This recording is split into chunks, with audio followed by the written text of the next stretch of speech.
கர்த்தருக்கு ஸ்தோத்திரம். Praise be to God. நாம் இப்பொழுது பாடின வண்ணமாக ஆண்டவராக இயேசு கிறிஸ்து அவர் நம்முடைய மத்தியிலே உலாவிக் கொண்டிருக்கிறார். As we just now sang, our Lord Jesus Christ is moving in our midst. ஏறக்குறைய 2000 வருஷங்களுக்கு முன்பாக இவ்விதமாக கர்த்தராக இயேசு கிறிஸ்து ஒரு இடத்தில் கடந்து சென்றார். Approximately 2000 years ago, Jesus Christ passed by a way. Subscribe to my channel and also press this bell icon. And concerning the incident which took place that day, today we are going to meditate.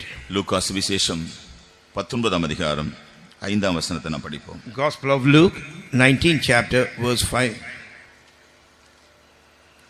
இயேசு அந்த இடத்தில் வந்தபோது அண்ணாந்து பார்த்து அவனை கண்டு, சகைவே, நீ சீக்கிரமாய் இறங்கி வா, இன்றைக்கு நான் உன் வீட்டிலே தங்க வேண்டும் என்றார். கர்த்தருக்கு ஸ்தோத்திரம். Praise be to God. முதலாம் வசனத்தை நாம் படிக்கிறோம். ஆண்டவராக இயேசு கிறிஸ்து எரிகோ என்ற ஒரு பட்டணத்திற்குள் வந்தார். In the first verse we read, our Lord Jesus Christ came into a city called Jericho.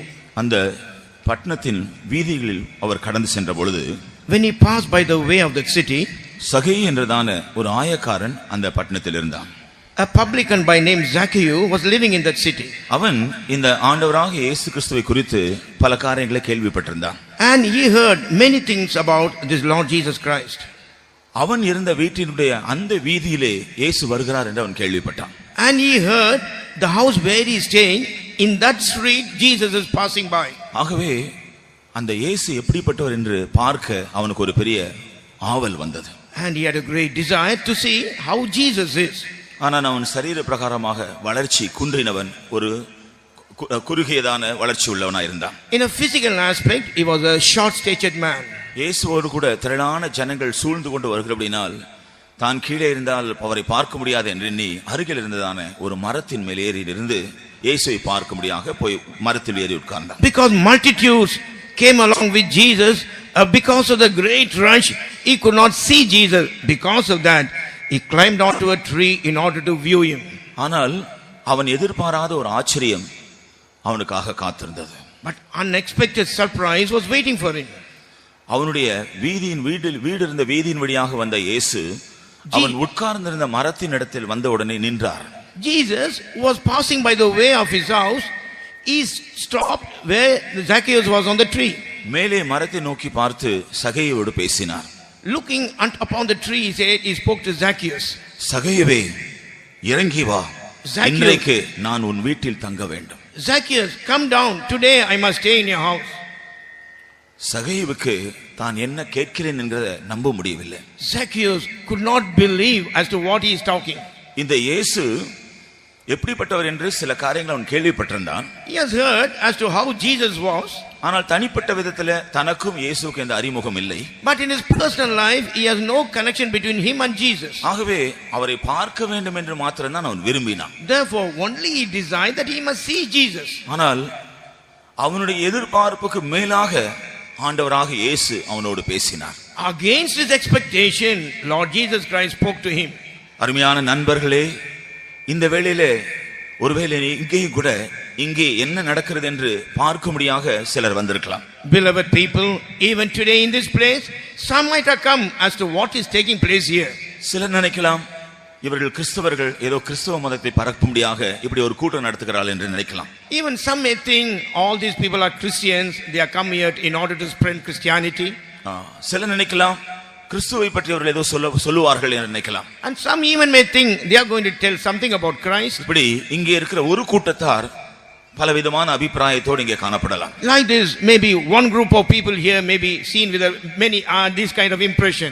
இந்த சகையுவுக்கு இயேசு யார் என்று தெரியாது. This Zacchaeus never knew who Jesus was. ஆனால் இயேசுவுக்கு சகையு யார் என்று தெரியும். But Jesus knew who Zacchaeus was. காரணம், அவர் மனுஷனாய் அவதரித்திருந்தாலும் அவர் தேவனாக இருந்தார். The reason is, though he came as an incarnation of a man, he was God. ஆனபடியால்தான் முதல் அவனை பார்த்த மாத்திரத்திலேயே அவனுடைய பெயரை சொல்லி கூப்பிடுகிறார். That is why in the first place when he saw Zacchaeus, he is addressing his name and calling him. இங்க இருக்கிற நமக்கு அநேகருக்கு இயேசு யார் என்று தெரியாது. Among many of us, we do not know who Jesus is. ஒருவேளை நாம் நினைக்கலாம் அவர் கிறிஸ்தவருடைய தேவன். Sometimes we may be thinking that he is a god of Christians. சிலர் நினைக்கிறார்கள் அவர் கிறிஸ்தவ மதத்தை பரப்ப இந்த உலகத்தில் வந்தவர் என்று. Some people even think he came into this earth in order to spread Christianity. சிலர் நினைக்கிறார்கள் இந்த உலகத்திலே எத்தனையோ And also press this புண்ணியவான்கள் bell icon. மகாத்மாக்கள் எழும்பி ஜனங்களுக்கு நல்ல வழிகளை போதித்தார்களே அவர்களை போலவும் இயேசு ஒருவர் என்று நினைக்கிறார்கள். Even some thinking many good people, many righteous people and noble people came on this earth. They spoke many good things. Among them Jesus is one. ஆகவேதான் சில இடங்களில் சில படங்களை நாம் பார்க்கலாம். மகாத்மா காந்தி, இயேசு, புத்தர் இவர்கள் மூவரும் ஒரே படத்தில் காணப்படுவார்கள். That is why in some places in the pictures we see Jesus Christ, Mahatma Gandhi and Buddha all together in the same picture. உண்மையாகவே மகாத்மா காந்தி தேசத்தின் தந்தை என்று அழைக்கப்படுகிறார். Really, Mahatma Gandhi is called the father of the nation. அவர் நம்முடைய தேசத்தின் சுதந்திரத்துக்காக எவ்வளவு பாடுபட்டார் என்று எல்லாருக்கும் தெரியும். Everyone knew how much he suffered for the liberty of this nation. புத்தருடைய புத்த மதத்திற்கு அவர்தான் அவருடைய கடவுள். Like that for the Buddhism, Buddha is the God.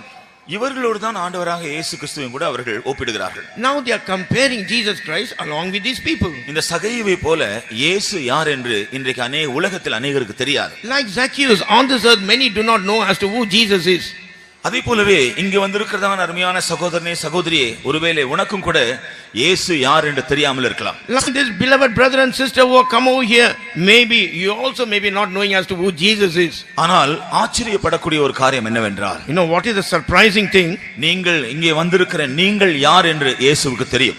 You are come over here, Jesus knows as to who you are. எப்படி இயேசுவுக்கு நீங்கள் யார் என்று தெரியும்? How Jesus knows that who you are? அவர்தான் உங்களை படைத்தவர். He only created you. முழு உலகத்தை சிருஷ்டித்தவர் அவர்தான். He only created the whole world. நாம் காண்கிற எல்லாவற்றையும் சிருஷ்டித்தவர் அவர்தான். Everything what we see he only created. வேத வசனம் சொல்கிறது சகலமும் அவரை கொண்டும் அவருக்கென்றும் சிருஷ்டிக்கப்பட்டது. The word of God says everything was created by him and for him. ஆனபடினால நீங்கள் ஒருவேளை இயேசு யார் என்கிறதை அறியாமல் இருக்கலாம், ஆனால் இயேசு நீங்கள் யார் என்கிறதை அறிந்திருக்கிறார். Sometimes you may not be knowing as to who Jesus is, but Jesus knows everyone. சகையு எவ்விதமாக இயேசுவை குறித்து கேள்விப்பட்டிருந்தபடினாலே தன்னுடைய வீதியிலே அவர் வந்த பொழுது அவரை பார்க்க வேண்டும் என்று விரும்பினானோ அதே போல நாமும் கூட இன்றைக்கு இங்கே என்ன நடக்கிறது என்கிறதை தெரிந்து கொள்ளக்கூடிய ஒரு ஆவலோடு வந்திருக்கலாம். Zacchaeus, he heard about Jesus, so when Jesus was passing by the road of his house, he was very eager to see him. In a similar way, we who come over here, we also may be having an eagerness to hear what is Jesus and who Jesus is. ஆனால் நீங்கள் எதிர்பார்ப்பதற்கு மேலான ஒரு காரியத்தை உங்களுக்காக செய்ய இயேசு விரும்புகிறார். More than your expectation, Jesus is waiting to do for you. இவ்விதமாக தான் அவர் சகையும் இடத்திலும் சொன்னார். In this way only he told to Zacchaeus. சகையுவுக்கு ஒரே ஒரு வாஞ்சை இருந்தது, இயேசுவை பார்த்தால் போதும். Only one desire Zacchaeus had, if he sees Jesus that will do for him. அதற்காக அவன் என்ன செய்தான்? For that purpose what did he do? தான் ஒரு குள்ளனாக வளர்ச்சி குன்றினவராக இருந்தபடியால் ஒரு மரத்தின் மேலே இருந்தான். Because he was a short man, he climbed on the tree. ஆனால் இயேசுவோ அவன் இருந்த மரத்தின் அருகில் வந்து நின்றார். But Jesus came and stood by the tree where he was there. அவன் ஆச்சரியப்படக்கூடிய விதத்தில் அவனோடு பேசினார். For his surprise Jesus spoke to him. சகேவே சீக்கிரமா இறங்கி வா. Zacchaeus, come down soon. இன்றைக்கு நான் உன் வீட்டிற்கு வர வேண்டும். Today I must come to your house. சகேக்கு மிகுந்த சந்தோஷம் உண்டாயிற்று. Zacchaeus was filled with great happiness. ஆகையால் தான் நாம் 6ஆம் வசனத்தை படிக்கிறோம், சந்தோஷத்தோடு அவன் இயேசுவை அழைத்து கொண்டு சென்றான். That is why in verse 6 we find that with a great joy and hastiness he took Jesus with him. இயேசு அற்புதங்கள் அடையாளங்கள் செய்கிறார் என்று அவன் கேள்விப்பட்டிருந்தான். He heard Jesus was doing signs and wonders. மரித்தவர்களையும் கூட எழுப்புகிறார் என்று கேள்விப்பட்டிருந்தான். And he heard even he is raising the dead alive. குருடர்களுக்கு பார்வை அளிக்கிறார் என்று கேள்விப்பட்டிருந்தான். And he heard that he is giving sight to the blind. இப்படி அவர் செய்த अनेक கிரியைகளை குறித்து அவன் கேள்விப்பட்டிருந்தான். Like this he heard about many works what Jesus has done. அவரை நான் கண்டிப்பாக பார்க்க வேண்டும் என்ற ஒரு ஆவல் இருந்தது. Therefore he had a desire, definitely I must see him. ஆனால் இயேசுவோ அவனுடைய எதிர்பார்ப்புக்கு மேலாக அவனை பற்றி ஒரு நோக்கமுடையவராக இருந்தார். But Jesus, more than his expectation, he had a purpose concerning him. அவன் அவரை பார்த்து திருப்தி அடைய விரும்பினான். He wanted to see him and be satisfied. அவரோ அவனுடைய வீட்டிற்கு போய் தங்கும்படியாக தன்னுடைய விருப்பத்தை தெரிவித்தார். But Jesus, he revealed his desire that he must go to his house and abide with him. அருமையானவர்களே, நம்முடைய ஆண்டவர் நம்முடைய வீட்டில் வந்து தங்குவார் என்று சொன்னா அது நமக்கு சந்தோஷமா இருக்காதா? Beloved people, if our Lord comes and abides in our house, won't it be a great joy to us? எந்த ஒரு மனுஷன் தன்னுடைய கடவுள் தன்னுடைய வீட்டில் வந்து தங்குவதை வேண்டாம் என்று சொல்ல முடியும்? Which is the man who can hinder or stop his God coming and staying in his house? கர்த்தருக்கு ஸ்தோத்திரம். Praise the Lord. சகையுவுக்கு மிகுந்த சந்தோஷம் உண்டாயிற்று. Zacchaeus was filled with happiness. ஆனபடினாலே சந்தோஷமாக அவரை தன்னுடைய வீட்டிற்கு அழைத்து கொண்டு போனான். Therefore with a great joy he took Jesus to his house. இங்கே வந்திருக்கிற அருமையான தேவனுடைய பிள்ளைகளே, நண்பர்களே, beloved children of God and friends who have come over here, இன்றைக்கும் இயேசு கிறிஸ்துவை காணவோ கேள்விப்படவோ நீங்கள் இங்க வந்திருக்கலாம். Today you might have come over here in order to hear about Jesus and to see Jesus. அவர் உங்களோடு கூட உங்களுடைய வீட்டிற்கு வர விரும்புகிறார். But he likes to come along with you to your house. சகேவை பார்த்து அவன் ஒரு மரத்தில் இருந்தபடியால் சொன்னார், நீ கீழே இறங்கி வா என்று சொன்னார். Hey there. Unto Zacchaeus, because he was on a tree, told him, come down. And also ஆனால் press நம்ம this பார்த்த bell ஆண்டவர் icon. என்ன சொல்லுவார்? But looking unto us, what the Lord will say? இந்த மைதானத்தில் வந்திருக்கிறதான என்னுடைய மகனே, என்னுடைய மகளே, My daughter, my son was come to the ground. இன்றைக்கு நான் உன் வீட்டிற்கு வர வேண்டும். Today I must come to your house. இயேசு நம்மை பார்த்து அவ்விதமாக தான் சொல்லுகிறார். Looking unto us, Jesus says in this manner. எத்தனை பேருக்கு இயேசுவை சந்தோஷமாய் உங்களுடைய வீட்டுக்கு அழைத்து கொண்டு போக விருப்பம் இருக்கிறது? How many of you desire to the great joy to take Jesus to your house? இப்பொழுது உங்களை பார்த்து அவர் சொல்லுகிறார், Looking unto you now, he says, இன்றைக்கு நான் உன் வீட்டிற்கு வர வேண்டும். Today I must come to your house. எத்தனை பேர் சந்தோஷமாய் இயேசுவை உங்களுடைய வீட்டுக்கு அழைத்து கொண்டு போக விருப்பம் உள்ளவர்களாக இருக்கிறீர்கள்? How many of you with a great happiness want to take Jesus to your house? இன்றைக்கு நீங்கள் திரும்பி போகும் பொழுது இயேசு உங்களோடு கூட உங்களுடைய வீட்டுக்கு வர விரும்புகிறார். Today when you are returning back, Jesus wants to come along with you to your house. உங்க வீட்டுக்கு வருவது மாத்திரமல்ல, சகேவனிடத்தில் சொன்னார், நான் உன்னுடைய வீட்டில் வந்து தங்க வேண்டும். Not only coming to your house, unto Zacchaeus he said, I must come and abide in your house. சகேவை போல எத்தனை பேர் சந்தோஷமாய் இயேசுவை உங்களுடைய வீட்டுக்கு அழைத்து கொண்டு போக ஆயத்தமா இருக்கிறீர்கள்? Like Zacchaeus, how many of you ready to take Jesus with you to your house? ஆயத்தமுள்ளவர்கள் கைகளை உயர்த்தி பார்க்கலாம். Those who are ready, put your hands up. Hallelujah. Hallelujah. இன்றைய கதைதான் ஆண்டவர் நமக்காக செய்யும்படி வந்திருக்கிறார். Today our Lord has come in order to do only this thing. நம்முடைய பெயரை சொல்லி அழைத்து, இன்றைக்கு நான் உன்னுடைய வீட்டிற்கு வர வேண்டும், உன்னுடைய வீட்டில் வந்து தங்க வேண்டும் என்று அவர் சொல்கிறார். Telling our name and calling us, and he's telling unto us, today I must come with you to your house and abide with you. கர்த்தருக்கு ஸ்தோத்திரம். Praise the Lord. இயேசு நம்முடைய வீட்டுக்கு வந்தால் என்ன நடக்கும்? If Jesus comes to our house, what will take place? நாம் அதை குறித்து அறிந்திருந்தா, இப்பொழுது நாம் கை உயர்த்தின ஒரு சந்தோஷத்துல நாம் இந்த காரியங்களை அறிந்து கொண்ட பின்பு நிச்சயமாக இயேசுவின் வீட்டுக்கு வர வேண்டும் என்ற வாஞ்சியோடு நம்முடைய கைகளை உயர்த்துவோம். Now we restore our hands with a great joy, but if we really have the desire and be filled with the happiness, with a great joy we'll be lifting our hands.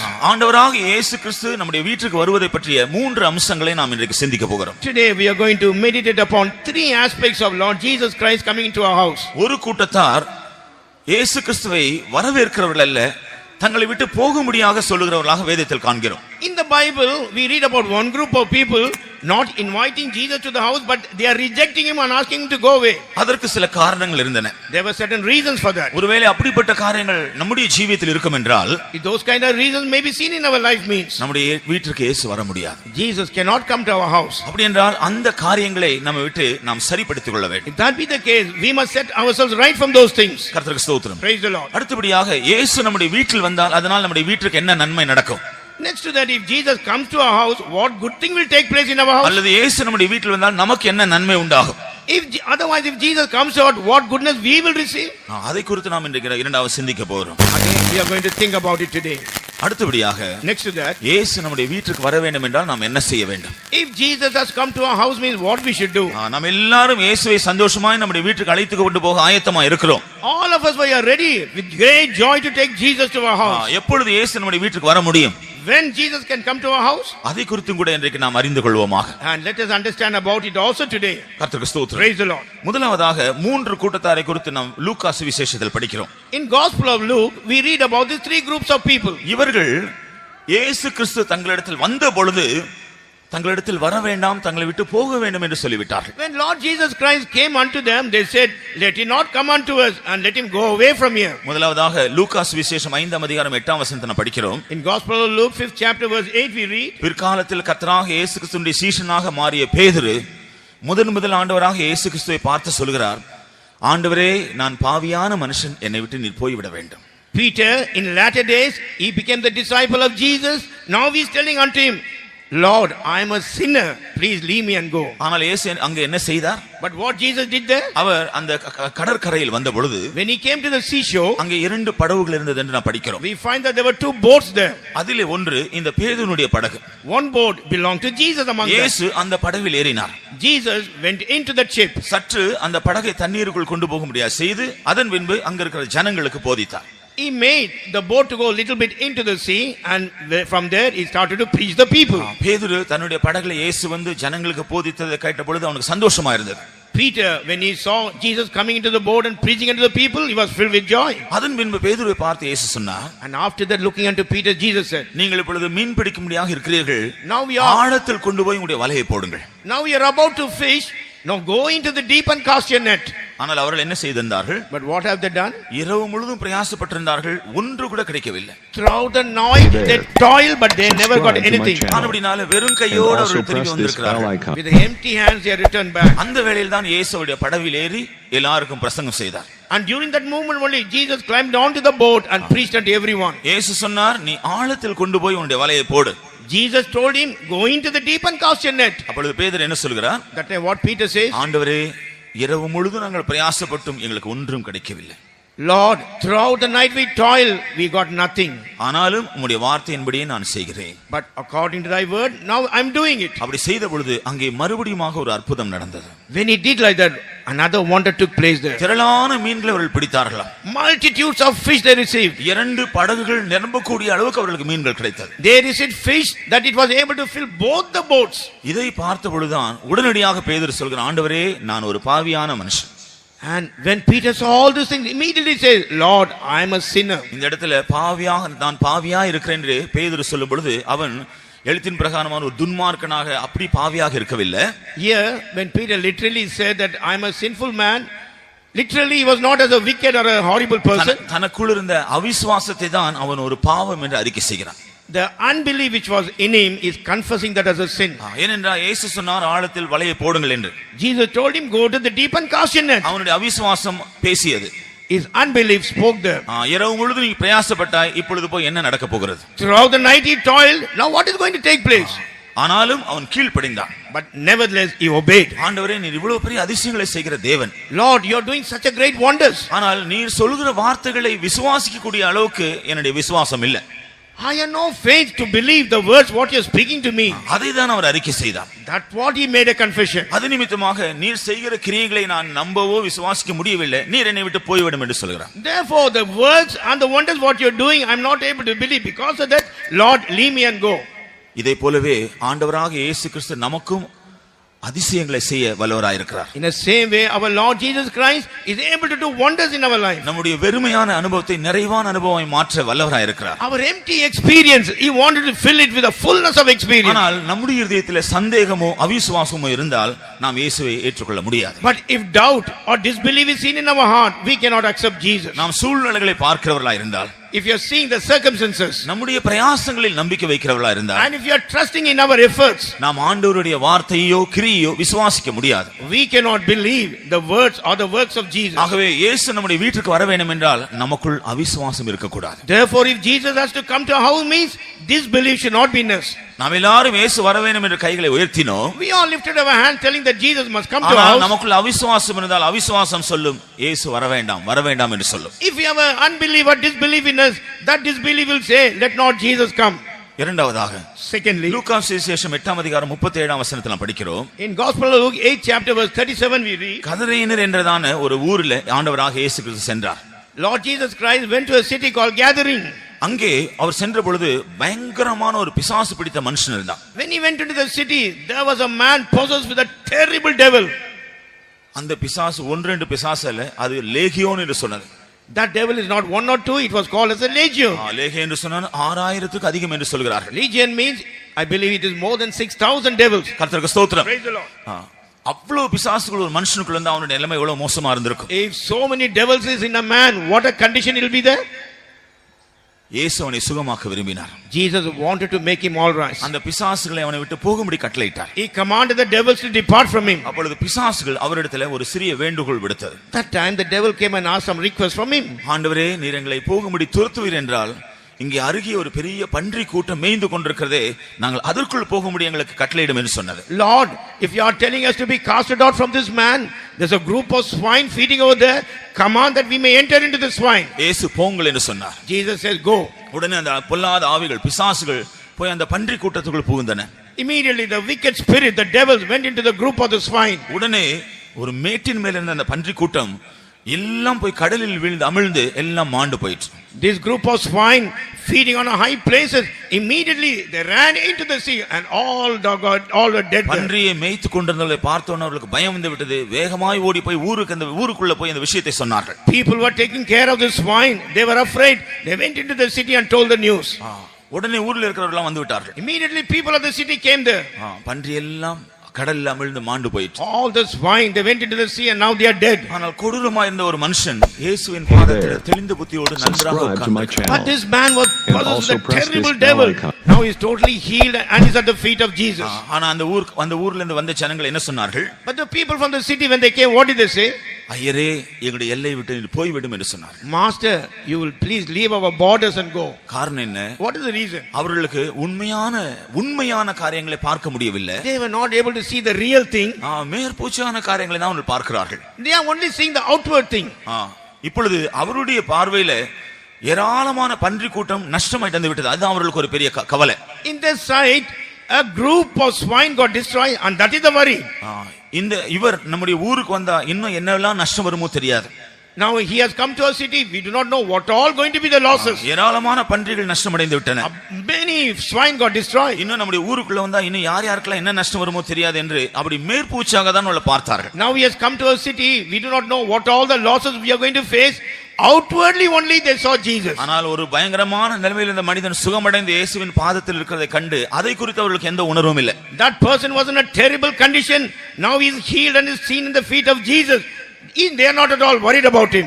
ஆகவே இயேசுவை பார்த்து சொன்னார்கள், எங்களுடைய எல்லைகளை விட்டு நீர் போய்விடும். Therefore, looking unto Jesus, say, leave our borders and go. கர்த்தருக்கு ஸ்தோத்திரம். Praise the Lord. இதை போல சிலர் ஆண்டவராக இயேசு கிறிஸ்துவை ஏற்றுக்கொள்ள விரும்பும் பொழுது சில தடைகள், சில நஷ்டங்கள், கஷ்டங்கள் வருகிறது. Like this, some people, when they want to accept Lord Jesus Christ as a personal savior, some hindrances, some losses may face them. இங்கே நஷ்டத்துக்கு காரணம் யார்?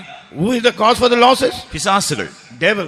பன்றி கூட்டங்கள் அழித்து போட்டது இயேசு அல்ல, பிசாசுகள் தான் அழித்து போட்டது.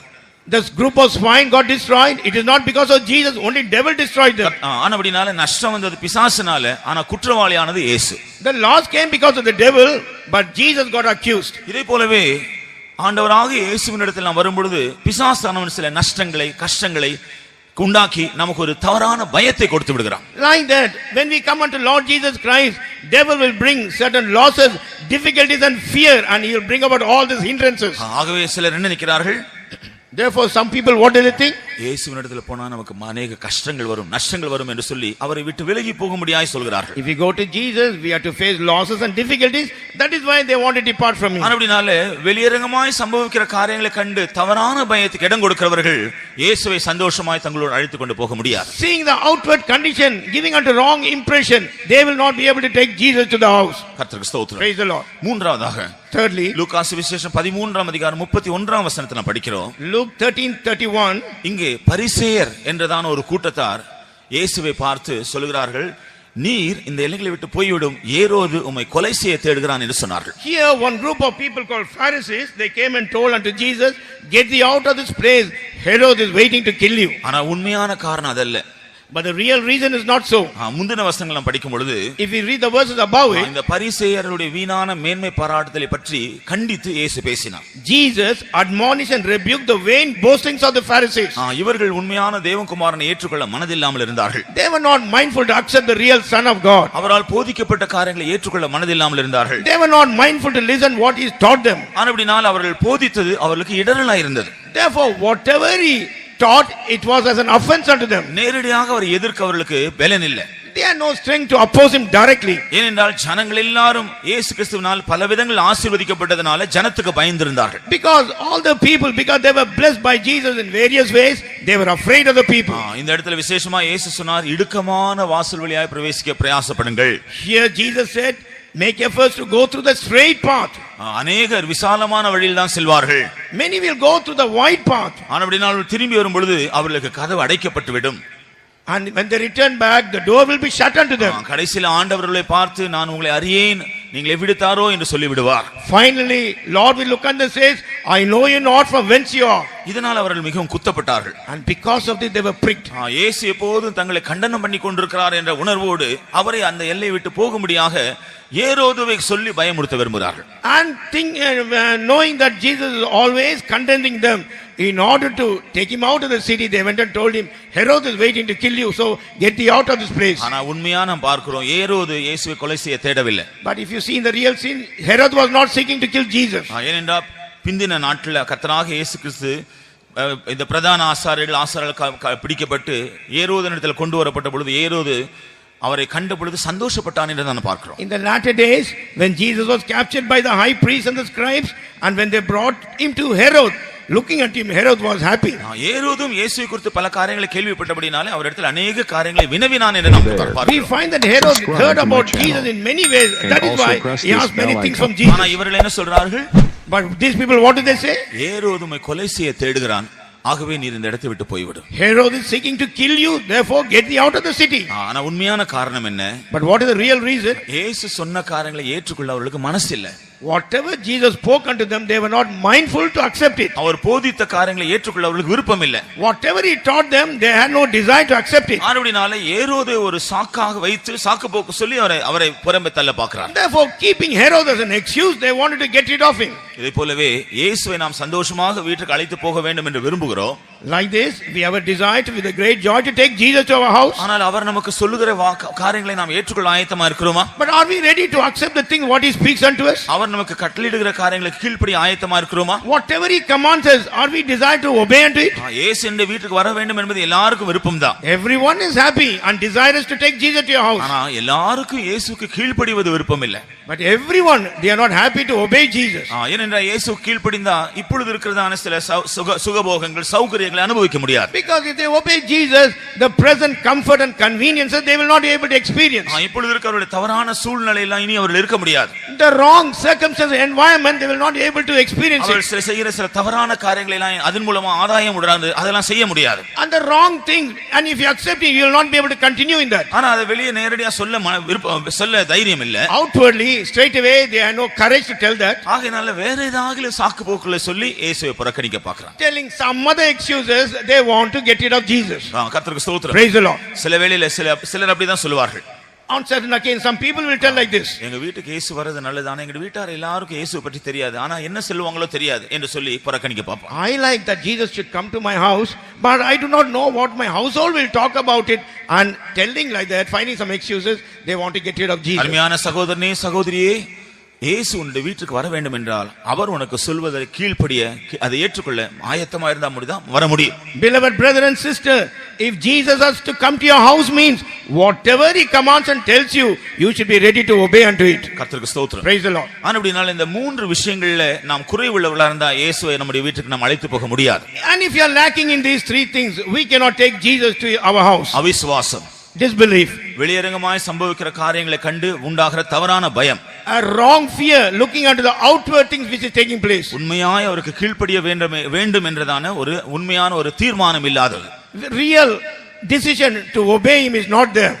இப்படிப்பட்ட காரியங்கள் நமக்குள்ள இருந்தா இயேசுவை நாம் அழைத்து கொண்டு போக முடியாது, இயேசு வர முடியாது. If these things are in us means we cannot take Jesus to our house, and Jesus will not be able to come to our house. இந்த அனுபவங்கள் இயேசு நம்மை விட்டு போக முடியாத தான் சொல்லுமே ஒழிய இயேசுவை அழைத்து கொண்டு போக அவைகள் விடாது.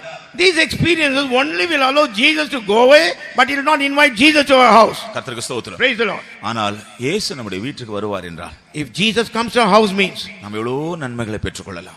what all good things we can receive. ஆண்டவராக இயேசு கிறிஸ்து இந்த பூமியில் இருந்த பொழுது, when Lord Jesus Christ was on this earth, சில வீடுகளுக்கு அவர் சென்றார். he went to certain houses. சிலர் அவர்களை தங்களுடைய வீட்டுக்கு அழைத்தார்கள். some people invited him to the houses. கர்த்தருக்கு ஸ்தோத்திரம். Praise the Lord. எந்தெந்த வீட்டுக்கு இயேசு சென்றாரோ அந்த வீட்டில எல்லாம் ஒரு நன்மை நடந்ததை நாம் பார்க்கிறோம். which all the houses Jesus went, we can observe that certain good things took place in those houses. முதலாவதாக சகையின் வீட்டை குறித்து நாம் பார்க்கிறோம். The first place we read about the house of Zacchaeus. இயேசு சொன்னார், இன்றைக்கு நான் உன்னுடைய வீட்டுக்கு வந்து தங்க வேண்டும். Jesus said, today I must come and abide in your house. சந்தோஷமாய் அவனை அழைத்து கொண்டு சென்றார். With a great joy he took Jesus to his house. இயேசு அவனுடைய வீட்டுக்குள்ள வந்தார். Jesus came within his house. உடனே என்ன நடந்தது? Immediately what happened? சகையு அறிக்கை செய்ய ஆரம்பித்து விட்டான். Immediately Zacchaeus started confessing. இயேசு ஒரு வார்த்தையும் பேசவில்லை. Jesus never spoke a word. வீட்டுக்குள் சென்றார், அவ்வளவுதான். He just went into the house, that's all. உடனே அவன் சொல்றான், Immediately he says, ஆண்டவரே, என்னுடைய ஆஸ்திகளில் பாதியை நான் ஏழைகளுக்கு கொடுக்கிறேன். Lord, among my treasures I will give off to the poor. யாரிடத்திலாகிலும் தவறாக எதையாகிலும் வாங்கியிருந்தால் அதை 4 மடங்கு நான் திருப்பி செலுத்துகிறேன். And if I have taken anything by wrong means, I will reinstate it fourfold. கர்த்தருக்கு ஸ்தோத்திரம். Praise the Lord. அவன் தன்னுடைய ஆஸ்திகள்ல எந்த மனுஷனாவது கஷ்டப்பட்டு சம்பாதித்த ஆஸ்தியை எடுத்து மற்றவர்களுக்கு கொடுக்க விருப்பப்பட மாட்டான். Among his riches, no man would like to share his riches with others and to give it to the poor. கஷ்டப்பட்டு பணம் சம்பாதிக்கிறவங்க தங்களுடைய பணத்தை வீணாக்கவே அவர்களுக்கு மனசு வராது. People who earn the money with a great difficulty, they will not like to spend it in vain. ஆனா இவன் சொல்றான், என்னுடைய ஆஸ்தியில பாதியை நான் கொடுத்துறேன். But this man says, among my riches I will give off. அப்படி என்றா அவனுடைய ஆஸ்தி அவன் கஷ்டப்பட்டு சம்பாதித்தனால் வந்ததல்ல, தவறான விதத்தில் வந்தது என்று நாம் விளங்கிக் கொள்ளலாம். If that be the case, we can understand his riches is not just because he toiled with a great difficulty and received it, but in the wrong means he has taken his money. தவறான விதத்தில் பணம் சம்பாதிக்கிறவர்கள் தான் தாறுமாறா செலவு பண்ணுவார். Person who earns money in a wrong way, they will spend it in vain. கஷ்டப்பட்டு சம்பாதிக்கிறவர்களுக்கு ஒவ்வொரு காசு அல்லது ₹1 செலவழிக்க வேணும் யோசித்து தான் செலவு பண்ணுவார். People who earn money with a great difficulty, they will be thinking even to spend a paisa or a rupee. கர்த்தருக்கு ஸ்தோத்திரம். Praise the Lord. அடுத்தபடி அவன் சொல்றான், Next to that he says, யாரிடத்திலாக நான் அநியாயமாய் வாங்கினது உண்டானால், if I had taken it in an unjust way from anyone. இந்த சகை ஒரு ஆயக்காரன் அதாவது வரி வசூலிக்கிறவனாக இருந்தான். This Zacchaeus was a publican, he used to collect taxes. இந்த வரி வசூலிக்கிறவர்கள் இயற்கையாகவே கட்டளைக்கு அதிகமாக வாங்கினார்கள் என்று தான் நாம் வேதத்துல பார்க்கிறோம். In the Bible we read about these people who collect taxes, naturally they will be collecting more. லூக்கா சுவிசேஷம் 3ஆம் அதிகாரத்துல நாம் பார்க்கிறோம். In Gospel of Luke 3rd chapter, யோவான் ஸ்நானகனிடத்துல ஞான ஸ்நானம் பெற अनेक கூட்டத்தார் வந்தார்கள். many group of people came to John the Baptist to receive baptism through him. अनेक பாவிகள் வந்தார்கள். Many sinners came, துன்மார்க்கர்கள் வந்தார்கள், wicked came, போர்ச்சேவர்கள் வந்தார்கள், and soldiers came, ஆயக்காரர்கள் வந்தார்கள். publicans came. வந்தவர்கள் எல்லாரும் யோவான் ஸ்நானனிடத்துல நாங்கள் என்ன செய்ய வேண்டும் என்று கேட்டு அதன் பின்புதான் அவர் ஞான ஸ்நானம் பெற்றார்கள். All those who came to John the Baptist asked him, what shall we do? And after asking them only they took baptism. அப்படி ஆயக்காரர் வந்து யோவான் ஸ்நானனிடத்துல நாங்கள் என்ன செய்ய வேண்டும் என்று கேட்டார்கள். Publicans came to John the Baptist and asked him, what should we do? 3ஆம் அதிகாரம் 8ஆம் வசனத்தில் அப்போஸ்தலன் யோவான் ஸ்நானகன் என்ன சொல்கிறான்? In John in 3rd chapter 8th verse, what does John the Baptist say? உங்களுக்கு கட்டளையிட்டதை பார்க்கிலும் அதிகமாய் வாங்காமல் இருங்கள். Whatsoever commanded you, don't receive more than that. அப்ப இந்த ஆயக்காரர்கள் வரி வசூலிக்கிறவர்கள் கட்டளையிட்டதுக்கு அதிகமாக வாங்கி கொண்டிருக்கிறார்கள். These publicans, these tax collectors, they have been collecting more than what they are supposed to do. இந்த சகையும் கூட அப்படிதான் தவறாக அவன் செய்து ஏராளமா ஆஸ்தியை சம்பாதிச்சான். This Zacchaeus also was dealing in a wrong way and he has collected much riches. ஆனா அதே நேரத்துல அவன் தேவனுடைய பிரமாணம் தெரிந்த ஒரு மனுஷன். At the same time he was a man who knew the commandment of God. இதுவரையிலும் பிரமாணத்துக்கு விரோதமாக அவன் ஜீவித்துக் கொண்டிருந்தான். Till then he was living against the law commandment. தேவனுடைய பிரமாணம் என்ன சொல்கிறது? What does the law commandment of God say? யாராகிலும் ஒருவன் வேறு ஒருவனிடத்தில் ஏதாவது ஒரு அடைமானத்தை வாங்கி இருந்தா, ஒரு பொருளை வாங்கி இருந்தா, if any man has taken another thing from a man, அதை திருப்பி கொடுத்துவிட்டு ஜீவ பிரமாணங்கள் நடக்க வேண்டும். Returning that bag, he must walk in the commandment of life. அப்பொழுது அவன் பிழைப்பான். Then he shall live. அப்ப அவனுக்கு பிரமாணம் தெரியும், வாங்க கூடாது, வாங்கினாலும் திருப்பி யார் இடத்துல அநியாயமா வாங்கினா திருப்பி கொடுத்து விடும் என்று தெரியும். He knew the commandment. If he has taken anything by wrong means, he has to give it back. ஆனால் பிரமாணத்தை புறக்கணித்து தேவனை மறுதலித்து இவ்வளவு நாட்கள் அவன் ஜீவித்துக் கொண்டிருந்தான். Rejecting the commandment, denying God, till now he was leading his life. ஆனால் இயேசு அவனுடைய வீட்டுக்குள்ள போன பின்பு அவனுடைய மனசாட்சி அவனை விடவில்லை. But when Jesus entered his house, his conscience never left him. நீ ஒரு குற்றவாளி, உன்னுடைய குற்றத்தை அறிக்கை செய் என்று அவனுடைய மனசாட்சி அவனை தூண்டுகிறது. His conscience was pricking him and telling, you are a defaulter and accuser, you confess your sins. உடனே அவன் தன்னுடைய தவறுகளை அறிக்கை செய்ததை நாம் பார்க்கிறோம். We find that immediately he is confessing his mistakes. இப்படி அவன் அறிக்கை செய்து முடித்த பின்பு, after he completing his confession, இயேசு சொன்னார், Jesus said, இன்றைக்கு இந்த வீட்டிற்கு ரட்சிப்பு வந்தது. Today salvation has come to this house. இந்த இடத்துல ரட்சிப்பு என்ற வார்த்தைக்கு கிரேக்க பதத்தில் சொல்லப்பட்டிருக்கிற மொழியின்படி இருக்கிற அர்த்தம் என்னவென்றால், இன்றைக்கு இந்த வீட்டை நான் மறுபடியும் ரெஸ்டோர் பண்ணி விட்டேன் என்று ஆண்டவர் சொல்றார். For the term salvation in the Greek language, what it means is that today I have restored this house.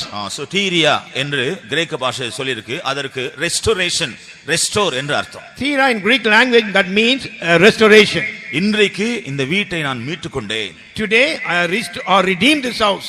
வரப்போகிற கோபாக்கினிலிருந்து நான் மீட்டுக்கொண்டேன். From the wrath to come, I have redeemed this house. வரப்போகிற தண்டனையிலிருந்து நான் மீட்டுக்கொண்டேன். I have redeemed this house from the punishment to come. வரப்போகிற அழிவிலிருந்து நான் மீட்டுக்கொண்டேன். I have redeemed this house from further destruction. வரப்போகிற நியாயத்தீர்ப்பிலிருந்து நான் மீட்டுக்கொண்டேன். I have redeemed this house from the coming judgment. அதுதான் அதனுடைய அர்த்தம். That is the meaning. அப்ப இயேசு அந்த வீட்டுல போனபடினால அந்த வீட்டுக்கு வர இருந்ததான கோபாக்கினியோ நியாயத்தீர்ப்போ அதிலிருந்து அந்த வீடு தப்புவிக்கப்பட்டது. Because Jesus went into the house, that house escaped from the wrath and from the judgment to come upon them. அருமையான தேவனுடைய பிள்ளையே, Beloved child of God, அருமையான சகோதரனே சகோதரியே, beloved brother and sister, ஒருவேளை உங்களுக்கு ஆண்டவரை அறிந்திருக்கலாம்.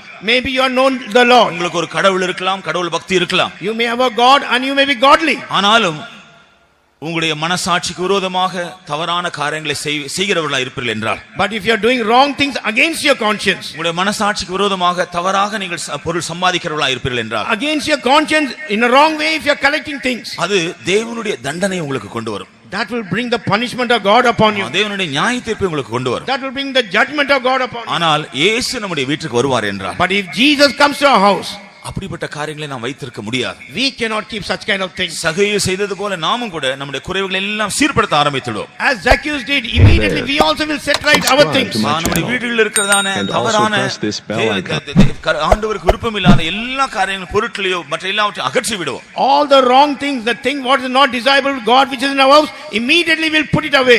நம்முடைய வீட்டில் ஒரு சீர்படுத்துகிற வேலை நடக்கும். A work of rectification, a correction will take place. நம்முடைய வீட்டில் ஒரு சுத்திகரிப்பின் வேலை நடக்கும். A work of cleansing will take place in our house. நிமித்தமாக தேவனுடைய கோபாக்கினைக்கு பாத்திரவான்ல இருக்கிற நாமும் நம்முடைய வீடும் அதிலிருந்து தப்புவிக்கப்படும். We were worthy of the wrath and judgment of God. We and our household will escape from that. இயேசு சொன்னார், இன்றைக்கு இந்த வீட்டுக்கு ரட்சிப்பு வந்தது. Jesus says, today salvation has come to this house. ஆபிரகாமின் குமாரனாய் இருக்கிறான். Now you are the son of Abraham. ஆபிரகாமின் குமாரன் என்று சொல்லும் பொழுது அது வாக்குத்தத்தத்துக்கு சுதந்திரவாளியை காண்பிக்கிறது. When he says son of Abraham, he is the heir of promise. ஆபிரகாமின் குமாரனாகிய ஈசாக்கு ஆபிரகாமுடைய எல்லா ஆசீர்வாதங்களுக்கும் சுதந்திரிக்கக்கூடியதான வாக்குத்தத்தத்தை சுதந்திரிக்கக்கூடிய சந்ததியா இருந்தான். Isaac, son of Abraham, he was worthy to inherit all the promises of Abraham. நம்முடைய வீட்டுக்கு இயேசு வருவார் என்றால், If Jesus comes to our house means, நமக்கு வர இருக்கிற ஆக்கினை தீர்ப்பிலிருந்து நம்மை தப்புவிக்கிறது மாத்திரமல்ல, not only he makes us to escape from the condemnation to come upon us, தேவனுடைய எல்லா ஆசீர்வாதங்களுக்கும் நம்மை சுதந்திரவாளியாய் மாற்றி விடுவார். it makes us to be heir of all the blessings of God. அப்படின்றா இயேசு நம்முடைய வீட்டில் வருவது எவ்வளவு நல்ல ஒரு காரியம். That be the case, how good thing for Jesus to come to our house. கர்த்தருக்கு ஸ்தோத்திரம். Praise the Lord. இரண்டாவது இயேசு ஒரு வீட்டுக்கு சென்றார். Secondly, Jesus went to a house. மத்தேயு சுவிசேஷம் 8 அதிகாரம் 14 வசனத்தை நான் படிக்கும் பொழுது, In Matthew 8 chapter 14th verse when we read, இயேசு பேதுருவின் வீட்டுக்கு சென்றதை குறித்து இங்கே நாம் பார்க்கிறோம். here we see Jesus going to the house of Peter. பேதுருவின் வீட்டுக்கு இயேசு சென்றார். Jesus went to the house of Peter. பேதுருவின் வீட்டில் இயேசு சென்ற பொழுது என்ன நடந்தது? When Jesus went to the house of Peter, what took place? அங்கே பேதுருவினுடைய மாமி ஜுரத்தில படுத்து கிடக்கிறார். Peter's mother-in-law, she was lying of fever. இயேசு அங்கே சென்றார். Jesus went there. இயேசு என்ன செய்தார்? What did Jesus do? நம் லூக்கா சுவிசேஷ அதே காரியத்தை குறித்து படிக்கிறோம். In Gospel Luke, the same thing we read. 4 அதிகாரம் 29 வசனத்தில் படிக்கும் பொழுது 39 வசனத்தில் படிக்கிறோம். 4:39. இயேசு அவளிடத்தில் சென்று அந்த வியாதியை கடிந்து கொண்டார். Jesus went to that house and he rebuked the sickness. இயேசு அவளுக்கு இருந்த ஜுரத்தை கடிந்து கொண்டார் என்று ஆங்கிலத்தில் சொல்லியிருக்கு. In English it is mentioned the sickness what she had, Jesus rebuked it. ஆனா தமிழ்ல இயேசு ஜுரம் நீங்கும்படி கட்டளையிட்டார்னு சொல்லியிருக்கு. But in Tamil it is mentioned Jesus commanded the sickness to be left. கட்டளையிடவில்லை, வியாதியை இயேசு கடிந்து கொண்டார். Jesus never commanded but he rebuked the sickness. கர்த்தருக்கு ஸ்தோத்திரம். Praise the Lord. இயேசு இந்த பூமியில் இருந்த பொழுது கடிந்து கொண்டவர்கள், ஒன்று பிசாசு, இரண்டு பிசாசினால் வஞ்சிக்கப்பட்ட சில மனுஷர். On this earth when Jesus was there, people who have been rebuked by Jesus, one is the devil, another one people who have been deceived by the devil. வேற யாரையும் இயேசு கடிந்து கொள்ளவில்லை, ஆசீர்வதிக்க தான் செய்தார். And Jesus never rebuked other people, only he blessed them. ஏன் இயேசு ஜுரத்தை கடிந்து கொண்டார்? Why did Jesus rebuke the sickness? ஜுரம் தேவனுடைய பிள்ளைகள் அல்லது நமக்கு வியாதி வருவதற்கு பல காரணங்கள் உண்டு. அதில் இரண்டு முக்கியமான காரணங்கள் பிசாசு, பாவம். For us to get sicknesses, there are many reasons, but two main reasons is devil and the sin. கர்த்தருக்கு ஸ்தோத்திரம். Praise the Lord. ஒரு முறை ஒரு திமிர்வாதக்காரன் 38 வருஷமாக படுக்கையில் இருந்தான். Once a man of palsy, he was sick for 38 years. அவன் ஒரு குளத்தின் அருகிலே அவன் படுத்து கிடந்தான். And he was lying down next to a pool. அந்த குளத்துக்கு ஒரு விசேஷம் இருந்தது. And there was a speciality in that pool. சில வேளையில தேவதூதன் வந்து அந்த குளத்தை கலக்குவான். Sometimes the angel of God and will come and stir up the water. அப்பொழுது முதல்ல யார் அந்த குளத்தில் இறங்குவானோ அவன் எந்த வியாதி இருந்தாலும் அவன் சுகமடைவான். That time whoever enters into the pool first, whatever may be the sickness, he will be healed of it. ஆனபடியால் இந்த குளத்தின் அருகில் அநேக வியாதியஸ்தர்கள் படுத்து கிடந்ததாக நாம் யோவான் சுவிசேஷம் 5ஆம் அதிகாரத்தில் அந்த காரியத்தை குறித்து படிக்கிறோம். In Gospel of John 5th chapter we are able to read that many people were lying down round about the pool. 38 வருஷமாக திமிர்வாத வியாதியினால படுக்கையில கிடக்கிற ஒரு மனுஷனை அங்க பார்க்கிறோம். We can observe a man was with palsy for 38 years and he was lying down there. சுகமடைய வேண்டும் என்ற வாஞ்சியோடு தான் அந்த குளத்தின் அருகே கிடந்தான். With a desire that he should be healed, he was lying down next to the pool. குளம் கலக்கப்பட்டதை அவன் பார்த்திருக்கிறான். He has seen the water being stirred. குளம் கலக்கப்பட்ட உடனே தான் போய் இறங்க வேண்டும் என்று அவன் பிரயாசப்பட்டா தனக்கு தானாக ஒன்றும் செய்ய முடியாது, உதவி செய்தாதான் முடியும்.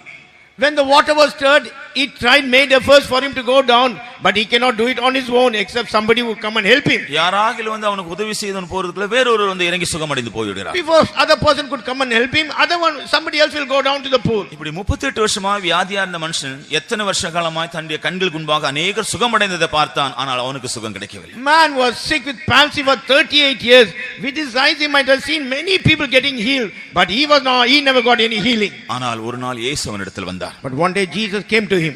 இயேசு நீ சுகமடைய விரும்புகிறாயா என்று கேட்டார். Jesus asked him, do you like to be healed? உடனே தனக்கு இருந்ததான அந்த மனவேதனையை சொல்றான். ஆண்டவரே குளம் கலக்கும் பொழுது நான் இறங்குறதுக்கு முன்னால வேறொரு சுகமடைந்து விடுகிறான். Subscribe to my channel pain and agony and telling also to Jesus, press this bell Lord, icon. before I could enter into the pool, other person goes there and he gets healed. ஆனால் இயேசு அவனை அன்றைக்கு சுகமாக்கினார். And that day Jesus healed him. அவனை படுக்கை எடுத்துக்கொண்டு நட என்று சொன்னார். சுகமடைந்து அவன் வீட்டுக்கு சென்றான். He told him, take your bed and walk, and he was totally healed and walked about. அந்த மனுஷனை மறுபடியும் ஒரு முறை இயேசு தேவாலயத்தில் பார்த்தார். And once again Jesus saw that man in the temple. அவனை பார்த்து சொன்னார், நீ சுகமானாய், இனிமேல் உனக்கு கேடான காரியம் சம்பவியாதபடிக்கு பாவம் செய்யாதே. Now you are healed, sin no more, that the worst thing may not come upon you. அப்படின்னா இவ்வளவு நாள் வியாதியா இருந்தது காரணம் பாவம் என்று நாம் விளங்கிக் கொள்கிறோம். If that be the case, we can understand he was sick for all these years. Reason is sin. ஆனபடினால மனுஷருக்கு வியாதி வருவதற்கு முக்கியமான ஒரு காரணம் அவனுக்குள்ள இருக்கிற பாவம். The important thing for a man to get sickness is sin which is in him. அது மாத்திரமல்ல, பிசாசும் வியாதிக்கு மற்றொரு முக்கியமான காரணமா இருக்கிறது. Not only that, devil also is an important reason for the sickness. கர்த்தருக்கு ஸ்தோத்திரம். Praise the Lord. இயேசு கிறிஸ்து ஒரு முறை தேவாலயத்தில் சென்ற பொழுது 18 வருஷமாக கூனியா இருந்ததான ஒரு ஸ்திரியை சுகமாக்கினார். Jesus Christ, once when he went into the temple of God, a woman was bowed down for 18 years. She was seen there. அவள் பலவீனப்படுத்தும் ஆவி உடையவளாக இருந்தாள் என்று சொல்லி இருக்கு. It is mentioned that she was possessed with the spirit of infirmity. ஆனால் இயேசு அவளை சுகமாக்கின பின்பு, but after Jesus healed her, இயேசு சொல்கிறார் 18 வருஷமாய் பிசாசு இவளை கட்டி இருந்தான். Jesus told her, for 18 years Satan has bound you. அப்படினால பிசாசும் பாவமும் வியாதிக்கு முக்கியமான இரண்டு காரணங்கள். Therefore devil and sin are the two main reasons for the sickness. கர்த்தருக்கு ஸ்தோத்திரம். Praise the Lord. முக்கியமாக தேவனுடைய ஜனங்களை பொறுத்தவரையில அவருடைய ஜீவியத்தில் வியாதி வரும் பொழுது ஒவ்வொரு வியாதிக்கு பின்னால ஒரு பொல்லாத வல்லமை, ஒரு பிசாசு உண்டு. Concerning the children of God, when sickness come upon them, behind every sickness devil is responsible. கர்த்தருக்கு ஸ்தோத்திரம். Praise the Lord. அப்ப பேதுருடைய மாமி ஜுரமா இருந்ததை பார்க்கும் பொழுது மற்றவர்கள் எல்லாம் அதை ஒரு வியாதியா பார்த்தார்கள். When Peter's mother-in-law was sick, everyone saw that as some disease. ஆனால் இயேசு பார்க்கும் பொழுது அந்த வியாதிக்கு காரணமா இருந்த அந்த பொல்லாத ஆவியை பார்த்தார். But when Jesus saw the sickness, the reason for sickness, he saw that wicked spirit. ஆனபடினால அந்த பொல்லாத ஆவியை கடிந்து கொண்டார். Therefore he rebuked that wicked spirit. அந்த ஜுரம் அவளை விட்டு நீங்கும்படியாக அவரை கடிந்து கொண்டார் என்று நாம் படிக்கிறோம். We read that he rebuked the sickness, that sickness may leave her. உடனே அவள் சுகமடைந்தாள். Immediately she was healed. அவள் எழும்பி அவர்களுக்கெல்லாம் பணிவிடை செய்தாள். She rose up and she served everyone. கர்த்தருக்கு ஸ்தோத்திரம். Praise the Lord.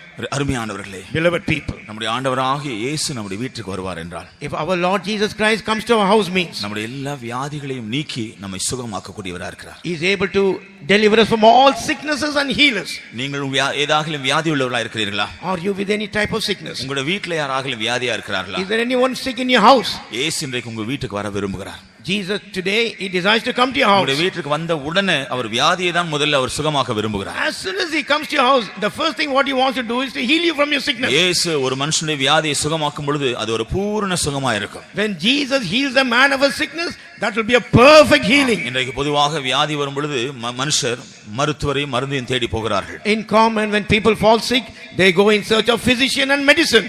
நாம் மூன்று விதமான சுகமாகுதலை குறித்து நாம் பார்க்கலாம். But we can read about three kinds of healings. ஒன்று இயற்கையான சுகம். One is the natural healing. சில வியாதிகள் கஷ்டங்கள் வரும் பொழுது அதற்கேற்ற நாம் ஓய்வு எடுக்கும் பொழுது நம்முடைய ஆகாரத்தை சற்று மாற்றிக்கொள்ளும் பொழுது சுகம் கிடைத்து விடுகிறது. When some sickness comes, when we take proper rest and set right our diet, we get a healing. இயற்கையாக சுகம் அடைகிறது. Natural healing. இரண்டாவதாக மருத்துவ ரீதியிலான சுகம். Secondly, healing in a medical way. மருத்துவ ரீதியிலான சுகம் எப்படி வருகிறது? Healing in the medical way. ஒரு வியாதிப்பட்ட மனுஷன் மருத்துவத்தில் போகும் பொழுது மருத்துவர் அவரை சோதித்து பார்த்து இந்த வியாதி இருக்குது, இந்த மருந்து கொடுக்க வேண்டும் என்று சொல்லி மருந்து கொடுக்கிறார். மருந்து சாப்பிடும் பொழுது சுகம் அடைகிறது. As soon as a person gets sickness, he goes in search of a doctor or physician.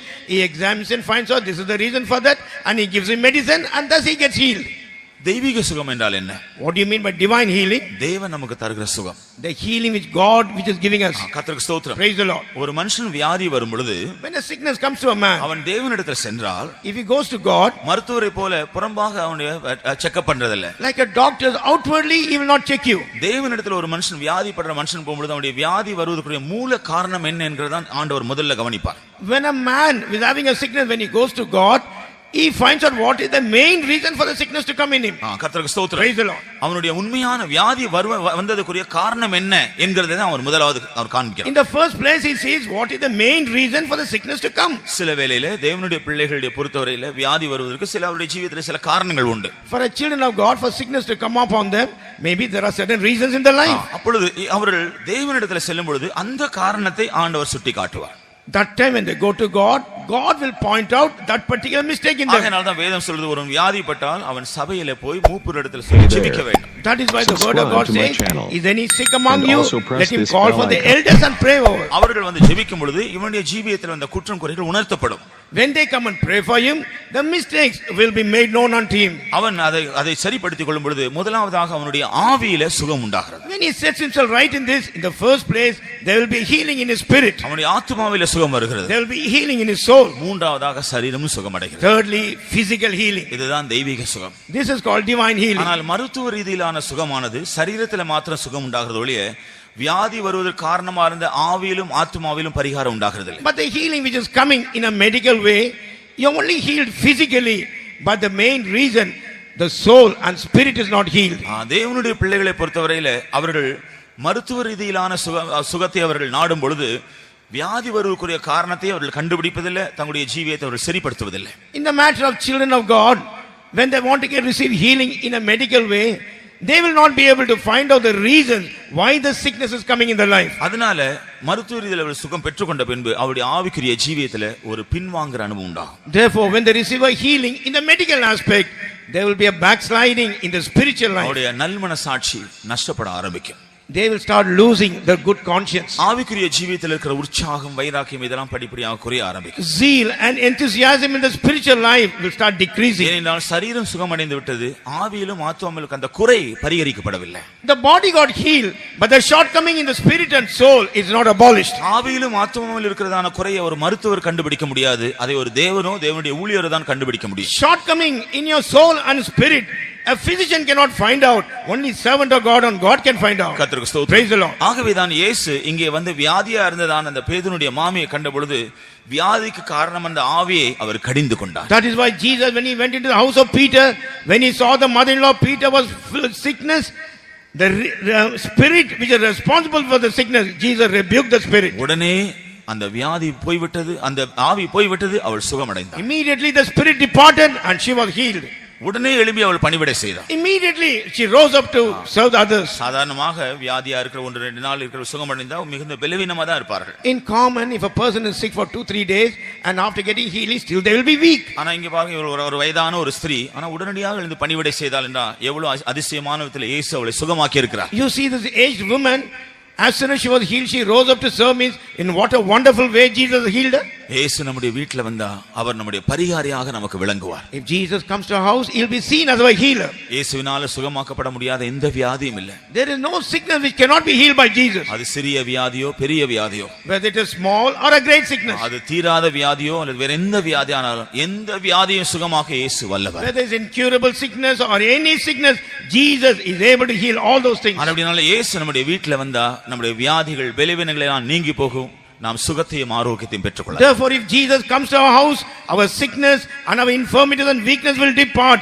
We will receive good healing and health. கர்த்தருக்கு ஸ்தோத்திரம். Praise the Lord. மூன்றாவதாக, Thirdly, லூக்கா சுவிசேஷம் 8ஆம் அதிகாரம் 40-41 வசனங்களை படிக்கும் பொழுது, in Gospel of Luke 8 chapter verses 41 and 42, 41-42ல இங்கே ஒரு ஜெபாலய தலைவன் இயேசுவை தன்னுடைய வீட்டுக்கு அழைக்கிறான். here the leader of a synagogue is inviting Jesus to his house. அவனுடைய பெயர் யவீர் என்று சொல்லி இருக்கிறது. His name is called Jairus. அவரை இயேசுவை தன்னுடைய வீட்டுக்கு அழைத்தான். Now he is calling Jesus to his house. ஏன் இயேசுவை அவன் அழைத்தான்? Why did he call Jesus? அவனுடைய மகள் வியாதிப்பட்டு மரிக்கும் தருவாயில் இருக்கிறார். His daughter, she was sick and nigh unto death. கர்த்தருக்கு ஸ்தோத்திரம். Praise the Lord. ஆனபடினால இயேசு தன்னுடைய வீட்டுக்கு வந்தால் தன்னுடைய மகள் சுகமடைவாள் என்ற வாஞ்சியோடு அழைத்தான். Therefore, knowing Jesus comes to his house, daughter will be healed, and with that eagerness he called Jesus. இயேசு அவரிடத்தில் அந்த வீட்டுக்கு போனார். Jesus went to that house. ஆனால் வழியிலே தாமதமாகிவிட்டது. But on the way he got delayed. அதற்குள்ளாக வீட்டில் இருந்த சில ஆட்கள் வந்து சொன்னார்கள், உங்களுடைய குமாரத்தி மரித்து போனால் இனிமேல் போதகரை வருத்தப்படுத்த வேண்டாம். Therefore, in between the people from the house, they came and met them on the way. They told him, your daughter is dead, don't worry Jesus anymore. இயேசு சொன்னார், விசுவாசம் உள்ளவனாய் தைரியமாயிரு என்று சொன்னார். Jesus told him, be of faith and be courageous. கடைசியிலே இயேசு அந்த வீட்டுக்கு போன பொழுது உண்மையாகவே அந்த சிறுபெண் மரித்து போனாள். Finally, when Jesus entered the house, the little daughter was dead. அந்த வீட்டாரெல்லாம் அழுது புலம்பிக் கொண்டிருக்கிறார்கள். Household were crying and lamenting. இயேசு சொன்னார், இந்த சிறுபெண் மரிக்கவில்லை, அவள் நித்திரையா இருக்கிறாள். Jesus said, the little girl not dead, but she is asleep. அப்பொழுது மரித்ததை அறிந்த அவர்கள் அவரை பார்த்து பரியாசம் செய்தார்கள். People who knew that she was dead, they mocked at him. ஆனால் இயேசு என்ன செய்தார்? You know what Jesus did? தகப்பனையும் தாயையும் அந்த பிள்ளை இருந்த அறைக்கு அழைத்து கொண்டு போய் அவளை மறுபடியும் உயிரோடு எழுப்பி விட்டார். Calling father and mother to that particular room, and she made that child to rise alive. அந்த சிறுபெண்ணை பார்த்து, சிறுபெண்ணே எழுந்திரு என்று சொன்னார். உடனே அவள் ஜீவன் அடைந்து எழுந்து விட்டார். Looking at the little girl, you rise up immediately. She received life and rose up. அந்த அதிகாரத்தினுடைய கடைசி வசனங்களை நாம் படிக்கிறோம். தகப்பனாரும் தாயாரும் கண்டு ஆச்சரியப்பட்டார்கள். In that chapter, in the last verses, we find that father and mother seeing, they were surprised. நம்ப முடியவில்லை. They could not believe. தங்களுடைய கண்களுக்கு முன்பாக மகள் மரித்து போயிருந்தால், ஆனால் இப்பொழுது ஜீவன் அடைந்து விட்டார். In front of their eyes, the daughter was dead, but now she had received life. கர்த்தருக்கு ஸ்தோத்திரம். Praise the Lord. மிகுந்த சந்தோஷம் அடைந்தார். They were filled with great joy. இயேசு அந்த வீட்டுக்கு போகும்போது அந்த வீடு ஒரு துக்க வீடா இருந்தது. When Jesus entered the house, that house was seen as a house of sorrow. ஆனால் இயேசு அங்க போய் அந்த சிறு பெண்ணை மறுபடியும் ஜீவனோடு எழுப்பின பின்பு அந்த வீடு ஒரு சந்தோஷத்தின் வீடாய் மாறிவிட்டது. But after Jesus rose a dead daughter alive, that house turned out to be a house of joy. இந்த வீட்ல துக்கம் வந்தது காரணம் மரணம். Here the reason for sorrow to come to the house is death. கர்த்தருக்கு ஸ்தோத்திரம். Praise the Lord. ஆனாலும் இயேசு அந்த துக்க வீட்டுக்கு சென்ற பொழுது அந்த துக்க வீட்டை சந்தோஷமுள்ள களிப்புள்ள வீடாய் மாற்றி விட்டார். But still, when Jesus entered the house of sorrow, he made it as a house of joy. அருமையான சகோதரனே சகோதரியே, Beloved brother and sister, ஒருவேளை உன்னுடைய வீடு கூட துக்க வீடா இருக்கலாம். maybe your house will be a house of sorrow. ஒருவேளை யவீர் வீடு போல உன்னுடைய வீட்ல மரணம் இல்லாம இருக்கலாம். Like house of Jairus, there may not be any death in your house. ஆனால் உன்னுடைய வீட்ல துக்கம் காணப்படுவதற்கு வேற சில காரணங்கள் இருக்கலாம். Some other reason may be there for the house to be filled with sorrow. ஒருவேளை உன்னுடைய தொழிலில் நஷ்டம் இருக்கலாம். Maybe a loss in your business. உனக்கு இருக்கிற பண கஷ்டமா இருக்கலாம். Maybe a financial difficulty. அது உனக்கு இருக்கிற கடன் பிரச்சனையா இருக்கலாம். It may be a debt problems. அது உன்னுடைய வீட்ல இருக்கிற சமாதான குறைவா இருக்கலாம். Maybe a loss of peace in your house. அது உன்னுடைய பிள்ளைகளை பற்றிய பாரமா இருக்கலாம். Maybe a burden of your children. உன்னுடைய வீட்ல துக்கம் இருப்பதற்கு காரணம் என்னவா இருந்தாலும் சரி, Whatever may be the reason for the sorrow to be in your house. இயேசு உன்னுடைய வீட்டுக்கு வந்தால், If Jesus comes to your house, உன்னுடைய துக்க வீட்டை அவர் களிப்பின் வீடாய் மாற்றி விடுவார். your house of sorrow, he'll make a house of joy. உன்னுடைய வீட்ல இனி உனக்கு துக்கம் இருக்காது. No more sorrow will be seen in your உன்னுடைய house. வீட்ல இனி உனக்கு புலம்பல் இருக்காது. No more lamentation in your house. உன்னுடைய வீட்ல இனி உனக்கு கண்ணீர் இருக்காது. No more tears in your house. இயேசு வருகிற வீடு துக்க வீடு சந்தோஷத்தின் வீடாய் மாறிவிடும். The house where Jesus comes, the house of sorrow will be turned as a house of joy. எத்தனை பேர் உங்களுடைய துக்க வீட்டை சந்தோஷமான வீடாய் மாற்றும்படி இயேசு அழைத்துக் கொண்டு போக விரும்புகிறீர்கள்? How many you want to take Jesus to your house for your house of sorrow to be turned as a house of joy? ஒருவேளை உங்களுடைய வீடு துக்க வீடா இருக்கலாம். Maybe your house will be a house of sorrow. அல்லது ஒருவேளை பல அதைரியங்கள் சோர்வுகள் அடைந்த மனுஷர் உள்ள வீடா இருக்கலாம். Maybe it is a house filled with many kinds of discouragement and weariness. ஒரு நம்பிக்கையற்ற சூழ்நிலையில் இருக்கிற வீடா இருக்கலாம். It may be a house where you have no hope at all in that place. எந்த நிலைமையில் இருந்தாலும் பரவாயில்லை. Whatever condition it may be, all right. இயேசு உங்களுடைய வீட்டுக்கு வந்தால் உங்களுடைய வீட்டின் சூழ்நிலைகள் மாறிவிடும். If Jesus comes to your house, your environment will totally change. ஏனென்றால் அவர் ஜீவனுள்ள தேவன், Because he is a living God. அவர் அதிகாரமுள்ள தேவன், He is a God of power and authority. அவர் சர்வ வல்லமையுள்ள தேவன், He is an almighty God.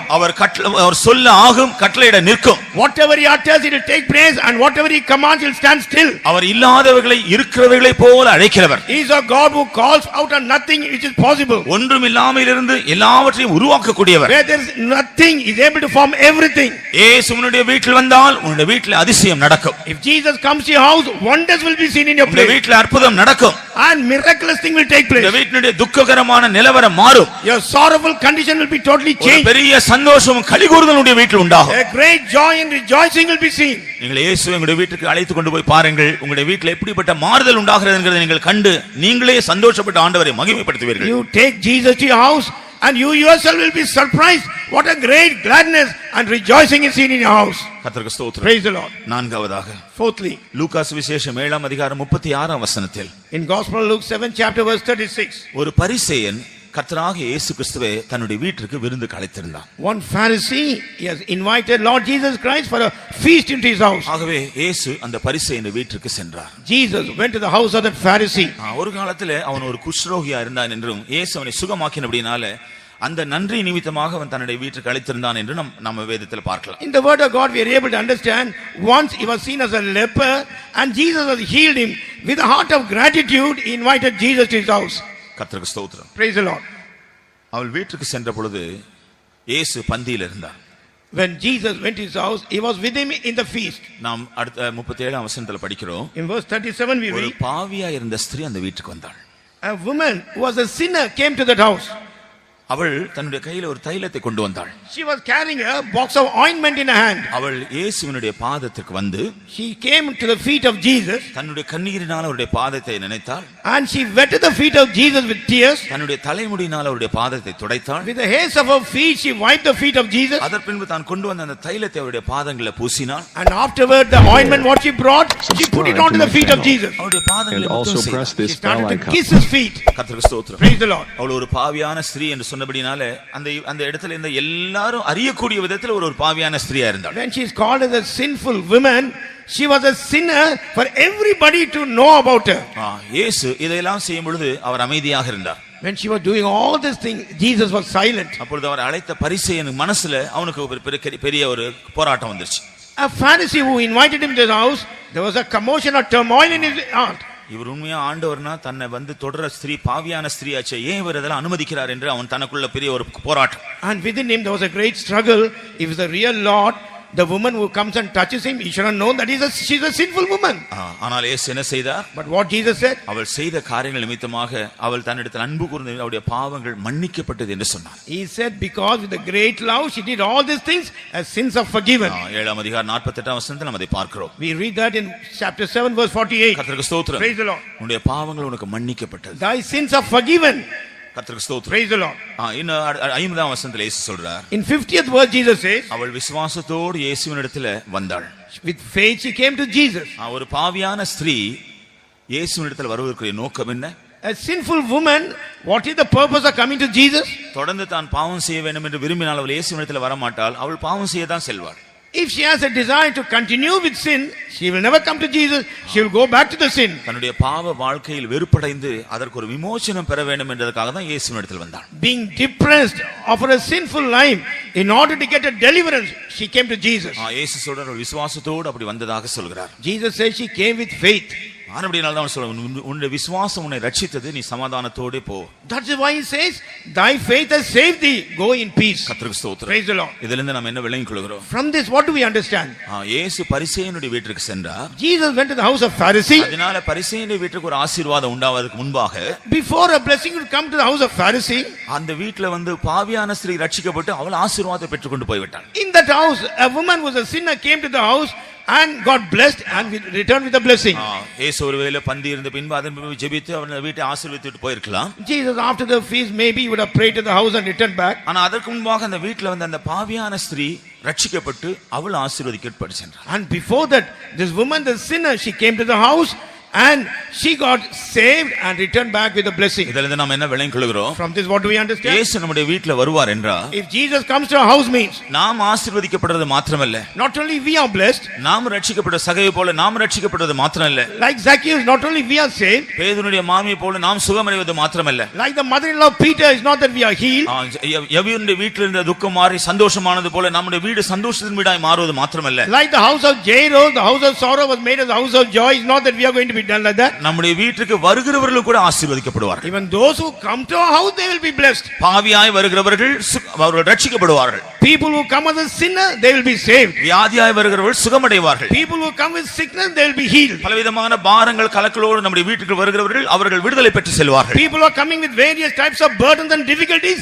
they will be delivered and returned back. இயேசு நம்முடைய வீட்டில் வந்தா இரட்டிப்பான ஆசீர்வாதம். When Jesus comes to our house, twofold blessings. நமக்கும் ஆசீர்வாதம், நம்முடைய வீட்டில் வருகிற யாவருக்கும் ஆசீர்வாதம். Blessing to us and blessing to everyone who come to our house. நம்முடைய வீட்டில் வருகிறவர்கள் இயேசுவினால் ஆசீர்வதிக்கப்படுவார்கள். Those who come to our house, they will be blessed by Jesus. நம்முடைய வீட்டில் வருகிறவர்கள் அவரால் சுகமாக்கப்படுவார்கள். Those who come to our house, they will be healed by Jesus. நம்முடைய வீட்டில் வருகிறவருடைய பாரங்கள் கவலைகளிலிருந்து இயேசு கிறிஸ்துவினால் விடுதலையாக்கப்படுவார்கள். Those who come to our house, their burdens and difficulties will be set free by Jesus. நம்முடைய வீட்டில் வருகிறவர்கள் பாவ மன்னிப்பு பெற்று சந்தோஷமாய் திரும்பி செல்வார்கள். Those who come to our house, they receive forgiveness of sins and return back with joy. அப்படி என்றால் இயேசு நம்முடைய வீட்டில் வந்து தங்கி இருந்தால் அது எவ்வளவு பெரிய ஆசீர்வாதம். That be the case if Jesus comes to our house and abide in our house, what a great blessing. இயேசு நம்முடைய வீட்டில் வந்து நம்ம வரும் பொழுது, நம்முடைய வீட்டில் வந்து தங்கி இருக்கும் பொழுது நம்மை ஆசீர்வதிக்கிறது மாத்திரமல்ல, நம்முடைய வீட்டுக்கு வருகிற எல்லாரையும் ஆசீர்வதிப்பார். Jesus coming to our house and abiding in our house means not only he blesses us, everyone who's coming to our house, he will bless them. ஆகையால் தான் எத்தனையோ குடும்பங்கள் ரட்சிக்கப்பட்ட பின்பு அவர்கள் கர்த்தருக்கு பயந்து ஜீவிக்கும் பொழுது,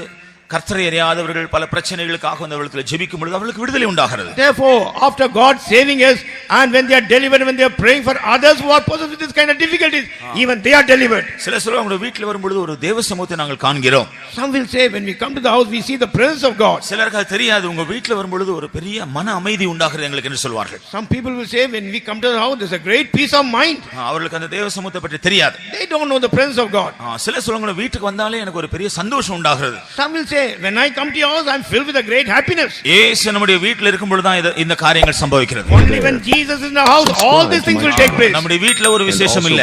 No speciality in the house. இந்த வீட்டில் வாசம் பண்ண நமக்குள்ளும் எந்த விசேஷம் இல்ல. We who are living in the house there's no speciality. ஆனா நம்முடைய வீட்டுக்கு இயேசு வரும்பொழுது தான் நம்முடைய வீடு விசேஷமாய் மாறுகிறது, நாமும் விசேஷமானவர்களாய் மாறுகிறோம். Only when Jesus comes to our house becomes special and even we are become special. அப்ப இயேசு நம்முடைய வீட்டுக்கு வந்தா நம்மை ஆசீர்வதிக்கிறது மாத்திரமல்ல, நம்முடைய வீட்டுக்கு வருகிற எல்லாரையும் ஆசீர்வதிப்பார். Therefore when Jesus comes to our house, not only he blesses us, he blesses everyone who come to our house. கடைசியாக லூக்கா சுவிசேஷம் 10ஆம் அதிகாரம் 38ஆம் வசனத்தை படிக்கும் பொழுது, finally Gospel of Luke 10 chapter 38 இயேசு மார்த்தாள் மரியாள் என்பவருடைய வீட்டுக்கு சென்றதை குறித்து நான் படிக்கிறோம். we read about Jesus going to the house of Martha and Mary. அவருடைய சகோதரனாகிய லாசரு இடத்துல இயேசு மிகவும் அன்பாய் இருந்தார் என்று நான் பார்க்கிறோம். we find that Jesus was lovable unto his brother Lazarus. கர்த்தருக்கு ஸ்தோத்திரம். Praise be to God. மார்த்தாள் அவளை தன்னுடைய வீட்டிற்கு விருந்துக்கு அழைத்தாள். Martha invited Jesus for a feast in his house. இயேசு அந்த வீட்டுக்கு சென்றார். Jesus went to that house. உடனே மார்த்தாள் போய் அவருக்கு எல்லாம் ஆயத்தப்படுத்தும்படியாக அவள் சமையல் அறைக்கு போய் மிகுந்த அலுவலில் ஈடுபட்டு விட்டார். Immediately Martha, in order to serve, look after Jesus, she got indulged in the work going into the kitchen. ஆனால் மரியாள் என்ன செய்தார்? But what did Mary do? இயேசுவின் பாதத்தில் வந்து உட்கார்ந்தார். She came and sat by the feet of Jesus. அவருடைய வார்த்தைகளை கேட்டாள். He heard her words. கர்த்தருக்கு ஸ்தோத்திரம். Praise the Lord. இயேசுவின் பாதத்தில் உட்கார்ந்து அவருடைய வார்த்தைகளை கேட்டிருந்தார். She was seated in the feet of Jesus, hearing his words. சற்று நேரம் சென்ற பின்பு, after some time passed by, மார்த்தாள் மரியாளை வந்து தேடி வருகிறாள். Martha came in search of Mary. எவ்வளவு வேலைகள் இருக்கிறது, வேலை செய்யாமல் இப்படி அவள் இயேசுவின் பாதத்தில் உட்கார்ந்து கொண்டிருக்கிறாள் என்று சொல்லி இயேசுவினிடத்தில் முறையிட்டாள். So much of work has to be done. Without doing the work, now she is seated in the feet of Jesus. Thus she complained to Jesus. ஆண்டவரே, இந்த சகோதரி வந்து எனக்கு உதவி செய்யும்படியாக நீர் சொல்லும் என்று சொன்னார். He said, Lord, tell my sister to come and help me. ஆனால் இயேசு என்ன சொன்னார்? But what did Jesus say? மார்த்தாளே மார்த்தாளே, நீ பல காரியங்களை குறித்து கவலைப்படுகிறாய். Martha, Martha, thou art careful about many things. ஒரே ஒரு காரியம் தான் தேவை. But one thing is needful. அந்த தேவையான காரியத்தை இவள் கண்டுபிடித்து விட்டாள். And that required thing she has found it out. மரியாள் தன்னை விட்டு எடுபடாத ஒரு நல்ல பங்கை தெரிந்து கொண்டாள். Mary had chosen the good part which shall not be taken away from her. கர்த்தருக்கு ஸ்தோத்திரம். Praise be to God. இயேசு நம்முடைய வீட்டில் வரும் பொழுது, when Jesus comes to our house, நாமும் கூட அதை தான் செய்ய கற்றுக்கொள்ள வேண்டும். even we must learn to do the same thing. சாதாரணமாக தேவனுடைய பிள்ளைகள் அப்படி செய்வதில்லை. In common, the children of God don't do that. சில வேளையில ஊழியக்கார் விசிட்டிங் போகும்பொழுது உடனே இங்க அவங்க உட்கார்ந்திருப்பாங்க, இவங்க போய் சமையலறை ஏதாவது செஞ்சிட்டு இருப்பாங்க. When servants of God goes to visit a house, they will make the servants of God to be seated and they will enter the kitchen to do the work. தவறில்ல, அவர் ஊழியக்கார் கொடுக்க வேண்டும் என்ற நல்ல நோக்கத்தோடு தான் செய்கிறார்கள். Not a mistake, with a good purpose they want to serve the servants of God, they are doing that. அத பார்க்கல முக்கியம், அவர் வரும்பொழுது அவரிடத்துல பேசி தன்னுடைய காரியங்களை எல்லாம் சொல்லி தங்களுடைய பிரச்சனைகளுக்கு ஒரு பரிகாரம் பெற்றுக்கொள்வது. More important to this, when they come to your house, you must go and tell about your matters and problems and get delivered from those things. கர்த்தருக்கு ஸ்தோத்திரம். Praise the Lord. மரியாள் இயேசுவின் பாதத்திலிருந்து தன்னை விட்டு எடுபடாத ஒரு நல்ல பங்கை தெரிந்து கொண்டாள் என்று இயேசு சொன்னார். Jesus said, Mary, being seated at the feet of Jesus, she has chosen the best part which will not be taken away from her. நம்முடைய வீட்டுக்கு இயேசு வரும்பொழுது, when Jesus comes to our house, நாமும் கூட அவருடைய பாதத்தில் இருக்க கற்றுக்கொள்வோம் என்றால், if we learn to be at his feet means, நம்முடைய ஜீவியத்திலே நல்ல காரியங்களை தெரிந்தெடுக்க கூடியதான மனுஷனாய் மாறுவோம். in our life we will turn out to be people to choose the good things. கர்த்தருக்கு ஸ்தோத்திரம். Praise the Lord. நம்முடைய வீட்டிலே நாம செய்கிற எந்த ஒரு காரியமானாலும் நாம் இருக்கிறதான ஒரு முடிவு ஒரு நல்ல முடிவாக இருக்கும். Whatever thing we do in our house and the thing what we undertake, it will be a very good end unto it. நாம் தெரிந்து கொள்கிறதான காரியம் மிகவும் நன்மையாக காணப்படும். The thing what we are choosing will turn out to be a good thing. நான் ஒரு காரியத்தை செய்த பின்பு ஐயோ நான் இப்படி செய்திருக்க கூடாது என்று பின்னால வருத்தப்படக்கூடிய ஒரு அவசியம் வராது. After doing a thing, we should not be filled with sorrow by telling I should not done this. நான் யோசிக்காம இப்படி செய்து விட்டேனே என்று பின்னால வருத்தப்பட வேண்டிய அவசியம் இல்லை. Vain worry should not be there. I had done like this in vain. இயேசு நம்முடைய வீட்டில இருந்து நாம் அவருடைய பாதத்தில் இருக்கும் பொழுது, when Jesus is in our house and when we are at his feet, நாம் நல்ல காரியங்களை தெரிந்து கொள்ளக்கூடியதான ஸ்லாக்கியத்தை அவர் நமக்கு தருகிறார். He gives us a privilege to choose the good portion. கர்த்தருக்கு ஸ்தோத்திரம். Praise be to God. நல்ல காரியங்களை தெரிந்து கொள்வது மாத்திரமல்ல, not only choosing the good thing. இயேசு சொன்னார் தன்னை விட்டு எடுபடாத ஒரு நல்ல பங்கை தெரிந்து கொண்டார். Jesus said she has taken the good part which shall not be taken away. நம்மை விட்டு எடுபடாத நல்ல பங்கு என்று சொல்றது நம்முடைய சுதந்திரம். The good portion which shall not be taken away from her is our health. நம்ம எல்லாருக்கும் ஆண்டவர் ஒரு சுதந்திரத்தை வைத்திருக்கிறார். Lord has given everyone as an inheritance. அந்த சுதந்திரத்தை பல விதங்களில் நாம் விவரிக்கலாம். We can describe the inheritance in many ways. பரலோக ராஜ்யம் நம்முடைய சுதந்திரம். The inheritance in the kingdom of heaven. பரலோக ராஜ்யம் நம்முடைய சுதந்திரம். Kingdom of heaven is our inheritance. தேவனுடைய வாக்குத்தத்தங்கள் எல்லாம் நம்முடைய சுதந்திரம். All the promises of God our inheritance. தேவனுடைய ஆசீர்வாதங்கள் எல்லாம் நம்முடைய சுதந்திரம். The blessings of God our inheritance. இப்படி நாம் பல காரியங்களை சொல்லலாம். Like that we can tell many things. நம்முடைய வீட்டில் இயேசுவின் பாதத்தில் இருக்க கற்றுக்கொண்டால், if we learn to be at the feet of Jesus in our house, நம்ம விட்டு எடுபடாத சுதந்திரத்தை நாம் பெற்றுக்கொள்ளலாம். we can receive the inheritance which shall not be taken away from us. கர்த்தருக்கு ஸ்தோத்திரம். Praise the Lord. இயேசு நம்முடைய வீட்டில் வந்தா எவ்வளவு நன்மைகள் நடக்கிறது. You see what all good things take place when Jesus comes to our house. நம்முடைய பாவங்கள் எல்லாம் மன்னிக்கப்பட்டு ஒரு பெரிய ரட்சிப்பு உண்டாகுது. நாம் தேவனுடைய பிள்ளைகளாய் மாறுகிறோம். All our sins are forgiven, we receive salvation and we become the children of God. வியாதிகள் நீங்கி இயேசுவை பரிகாரியாக பரம வைத்தியராக நாம் அனுபவிக்கிறோம். And our sickness being healed, we experience Jesus as our healer. நம்முடைய துக்கங்கள், சோர்வுகள், அதீரங்கள் எல்லாம் நீங்கி சந்தோஷமும் மகிழ்ச்சியும் நிறைவும் உண்டாகிறது. All our sorrows, all our pains are being removed. It is filled with gladness and rejoicing. நம்முடைய வீட்டுக்கு வருகிறவர்களும் கூட அதிசயமான விதத்தில் ஆசீர்வதிக்கப்படுகிறார்கள். Even those who come to our house in a marvelous way, they are blessed. நாம் இயேசுவின் பாதத்தில் இருக்கிறபடினால நல்ல காரியங்களை தெரிந்து கொள்ளக்கூடியதான ஞானத்தை தேவன் கொடுக்கிறார். Because we are at the feet of Jesus, Jesus gives us the wisdom to choose the best portion. நம்மை விட்டு எடுபடாத சுதந்திரத்தை பெற்றுக்கொள்ள நமக்கு உதவி செய்கிறார். He is helping us to receive the inheritance which shall not be taken away from us. கர்த்தருக்கு ஸ்தோத்திரம். Praise the Lord. இனி இயேசு நம்முடைய வீட்டுக்கு வர நாம் என்ன செய்வேன்ங்கறதை சுருக்கமாக சொல்லி நான் முடிக்கிறேன். I will tell you in short what should we do for Jesus to come to our house. இயேசு நம்முடைய வீட்டில் வந்து வாசம் செய்ய நாம் என்ன செய்ய வேண்டும்? What should we do for Jesus to come to our house and abide with us? லவோதிக்கா சபையாரை பற்றி பார்க்கும் பொழுது, when we see about the churches Laodicea, அவர்கள் இயேசுவை வெளியே தள்ளி விட்டார்கள். they rejected Jesus. ஆனபடியால் சொல்றான், நான் வாசற்படியில் நின்று தட்டுகிறேன். Therefore he says, I stand at the door and knock. ஒருவன் கதவை திறந்தால் நான் உள்ளே பிரவேசிப்பேன். If any man opens the door, I will enter. ஒருவன் என்னுடைய சத்தத்தை கேட்டு கதவை திறந்தால் நான் உள்ளே பிரவேசிப்பேன். If anyone hears my voice and opens the door, I will enter. அதேபோல நம்முடைய வீட்டில் இயேசு வர வேண்டும் என்றால், like that if Jesus has to come to our house, நாம் அவருடைய சத்தத்தை கேட்டு அதற்கு கீழ்ப்படிந்து நம்முடைய இருதய கதவை திறக்க வேண்டும். we must hear his voice, obey and open the doors of our heart. நம்முடைய வீட்டில் கதவை திறக்க வேண்டும். We should open the door of our house. நம்ம கதவை திறக்கும் பொழுது தான் இயேசு நம்முடைய வீட்டுக்குள்ள வர முடியும். only when we open our door Jesus can enter our house. அப்படினால இயேசு நம்முடைய வீட்டில் வர வேண்டும் என்றால் அவருடைய சத்தத்தை கேட்டு அவருக்கு கதவை திறக்க ஆயத்தமா இருக்க வேண்டும். if Jesus has to enter our house means hearing his voice, we should be prepared to open the door. சில வேளையில ஆண்டவருடைய சத்தத்தை கீழ்ப்படியும் பொழுது நம்முடைய வீட்டு சூழ்நிலைகள் எல்லாம் மாற வேண்டி இருக்கும். அப்ப உடனே கதவை திறக்க மனசு வராது. if we want to obey unto Jesus, the circumstance of the house has to be changed. Therefore we want our mind immediately to open the door. ஆனால் யார் அதெல்லாம் இந்த காரியங்களை சரிப்படுத்த மனதுள்ளவர்களாக இருக்கிறார்களோ அவர்கள் உடனடியாக கதவை திறப்பார்கள். and those who are mindful to set things right, immediately they will open the door. கர்த்தருக்கு ஸ்தோத்திரம். Praise the Lord. ஏசாயா 57 அதிகாரம் 15 வசனத்தை படிக்கிறோம். in Isaiah 57 chapter verse 19 we read, நொறுங்குண்ட நொறுங்குண்ட இருதயம் பணிந்த ஆவியுள்ளவரிடத்தில் நான் வாசம் பண்ண வருகிறேன் சொல்றேன். He says, among the people who are having a broken heart and a meek spirit, I come to dwell with them. கர்த்தருக்கு ஸ்தோத்திரம். Praise the Lord. அவர்கள் மத்தியில் தான் வந்து நான் வாசம் பண்ணுவேன் என்று கர்த்தர் சொல்றார். Lord says, I will only come to dwell among them. உன்னதத்திலும் பரிசுத்த ஸ்தலத்தில் நான் வாசம் பண்ணுகிறேன். I'm dwelling in the heavenly places in the sanctuary. நொறுங்குண்டு பணிந்த ஆவியுள்ளவரிடத்தில் வந்து நான் வாசம் பண்ண விரும்புகிறேன். Among the broken heart and a meek spirit, I will come to dwell with them. இயேசு நம்முடைய வீட்டில் வர வேண்டும் என்றால், If Christ has to come to house meet, நமக்கு ஒரு நொறுங்குண்ட இருதயம் இருக்கு. we need a broken heart. நொறுங்குண்ட இருதயம் என்று சொல்வது உணர்வுள்ள இருதயம். A broken heart means heart of understanding.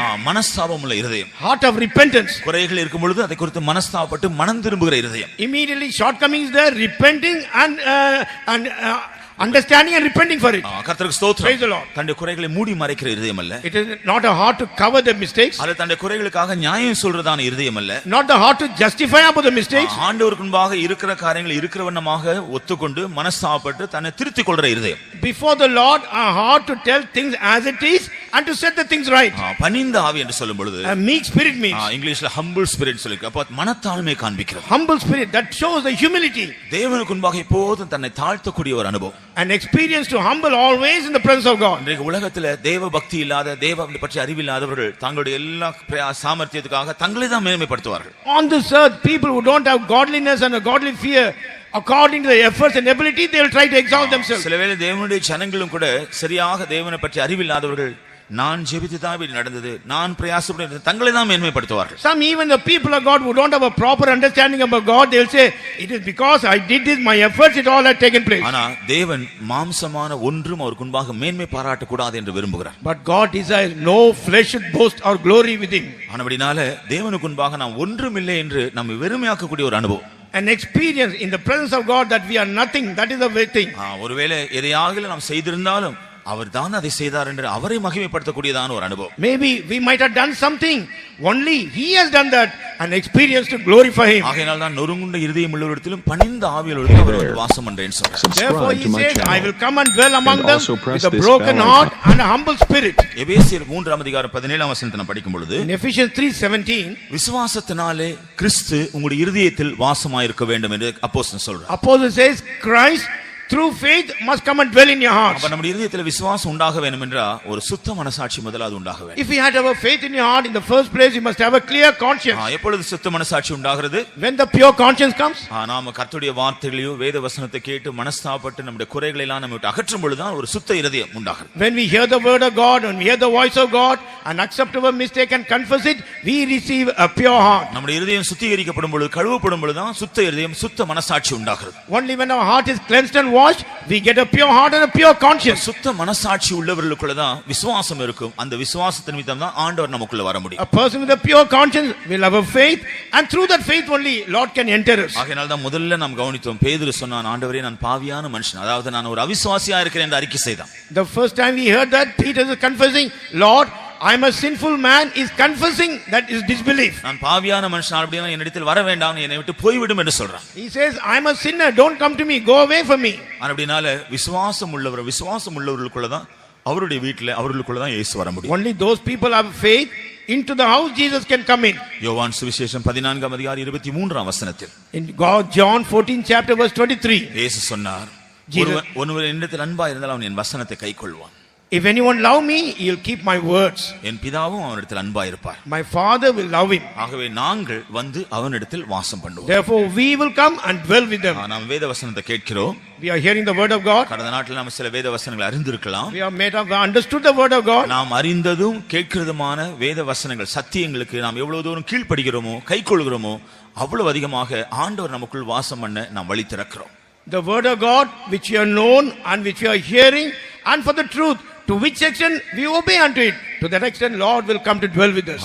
நாம கர்த்தருடைய வார்த்தைக்கு கீழ்ப்படியக்கூடிய மனதுள்ளவர்களா இருக்கும் பொழுது நம்முடைய வீட்டில் வந்து ஆண்டவர் வாசம் செய்ய வருவார். If you have a mind to obey unto the word of God, Lord will come to dwell in our house. கடைசியாக லூக்கா சுவிசேஷம் 8:40 நாம் படிக்கிறோம். Finally in Luke 8:40, ஒரு சந்தர்ப்பத்தில் ஒரு குறிப்பிட்ட இடத்துல ஆண்டவராக கர்த்தராக இயேசு இந்த பூமியில் இருந்த பொழுது நடந்த காரியம். and one occasion, the incident which took place when Jesus was on this earth. அவர்கள் எல்லாம் அவருக்காக காத்து கொண்டிருந்தார்களாம். ஆனபடியால் வந்த பொழுது சந்தோஷமாய் அவரை ஏற்றுக்கொண்டார்கள். All of them, they were waiting for Jesus. When Jesus came, with a great joy they accepted him. நம்முடைய வீட்டில் இயேசு வர வேண்டும் என்றா நம்முடைய வீட்டுக்கு எப்பொழுது இயேசு வருவார் என்ற ஒரு வாஞ்சை, ஒரு தாகம் நமக்குள்ள இருக்க வேண்டும். If Jesus has to come to our house, we must have a great eagerness and thirst when Jesus will come in. அந்த வாஞ்சி தாகத்தை அறிந்துதான் நாம் அவருக்காய் உண்மையாக காத்திருக்கிறோம் என்பதை அறிந்து அவர் நம்முடைய வீட்டுக்கு வருவார். Knowing the desire and thirst that we are really waiting for him, he will know that and come into our house. சகேவே, இன்றைக்கு நான் உன் வீட்டில் தங்க வேண்டும் என்று இயேசு சொன்னார். Jesus said, Zacchaeus, today I must abide in your house. அவன் உடனே இறங்கி வந்து சந்தோஷமாய் அவர் அழைத்துக் கொண்டு சென்றான். Immediately he climbed down from the tree. With a joy he took him to the house. இன்றைக்கு நம்ம ஒவ்வொருவரிடத்திலும் கூட இயேசு அதே காரியத்தை சொல்கிறார். Today, to each and every one of us, Jesus is telling the same thing. நம்முடைய பெயரை சொல்லி அழைத்து இன்றைக்கு நான் உன் வீட்டிற்கு வந்து தங்க வேண்டும் என்று சொல்கிறார். Calling us by name, he is telling us, today I must come and abide in your house. நாம் எத்தனை பேர் உண்மையாக அவரை சந்தோஷமாக அழைத்துக் கொண்டு போக ஆயத்தமா இருக்கிறோம்? How many of us really with a great joy want to take Jesus to our house? நாம் எல்லாரும் கண்களை மூடுவோமாக. Let us all close our eyes. இந்த கூட்டத்தின் முடிவு வேளையில் நாம் வந்திருக்கிறோம். We have come to the end of this meeting. இந்த கூட்டம் முடிந்து போகும்பொழுது நாம் வெறுமையாய் போக கூடாது. After the end of this meeting, we should not go empty. நம்முடைய இயேசுவை நாம் அழைத்துக் கொண்டு போக We வேண்டும். should take Jesus along with us. ஆண்டவராக இயேசு கிறிஸ்து ஒரு சிறு பாலகனாக இருந்த பொழுது நடந்த ஒரு சம்பவத்தை நாம் அறிந்திருக்கிறோம். We know an incident which took place when Jesus Christ was a small lad. அவனுடைய பெற்றோர் ஒரு முறை பண்டிகைக்கு அவரை அழைத்துக் கொண்டு சென்றார். Once parents took him for a feast. பண்டிகை முடிந்து போக திரும்பி வரும்பொழுது அவர்கள் எல்லாரும் திரும்பி வந்தார்கள். After the feast, everyone returned back. 3 நாள் பிரயாணத்துக்கு பிறகு பார்த்தா தங்களிடத்தில் இயேசு இல்லை. After 3 days journey, when they looked back, Jesus was not seen with them. தேடுறார்கள், இயேசு அங்கேயும் தேடுறார்கள், இயேசு எங்கும் இல்லை. They are searching here and there, and Jesus could not be found. மறுபடியும் மிகவும் கஷ்டப்பட்டு பண்டிகை நடந்த இடத்துக்கு வந்தா இயேசு அங்கதான் இருந்தார். With a great difficulty, they returned back to the place of feast, and they saw Jesus there. அப்படிப்பட்டவர்களாய் நாம் ஒருவரும் இருக்கக்கூடாது. We should not be seen like that. நாமும் கூட ஒரு விதத்தில் ஒரு பண்டிகை போல தேவ சமூகத்துக்கு வந்திருக்கிறோம். We also, like a feast, now we have come to the presence of God. தேவ சமூகத்திலிருந்து திரும்பி போகும்பொழுது நாம் வெறுமையாய் போக வேண்டாம். While returning back from the presence of God, let us not go empty. நம்முடைய இயேசுவை நாம் அழைத்துக் கொண்டு செல்வோமா? Let us take Jesus with us. எத்தனை பேர் இயேசுவை உங்களோடு கூட அழைத்துக் கொண்டு போக விரும்புகிறீர்கள்? How many of you want to take Jesus along with you? அப்படிப்பட்டவர்கள் எல்லாம் தயவு செய்து எழும்பி நிற்போமாக.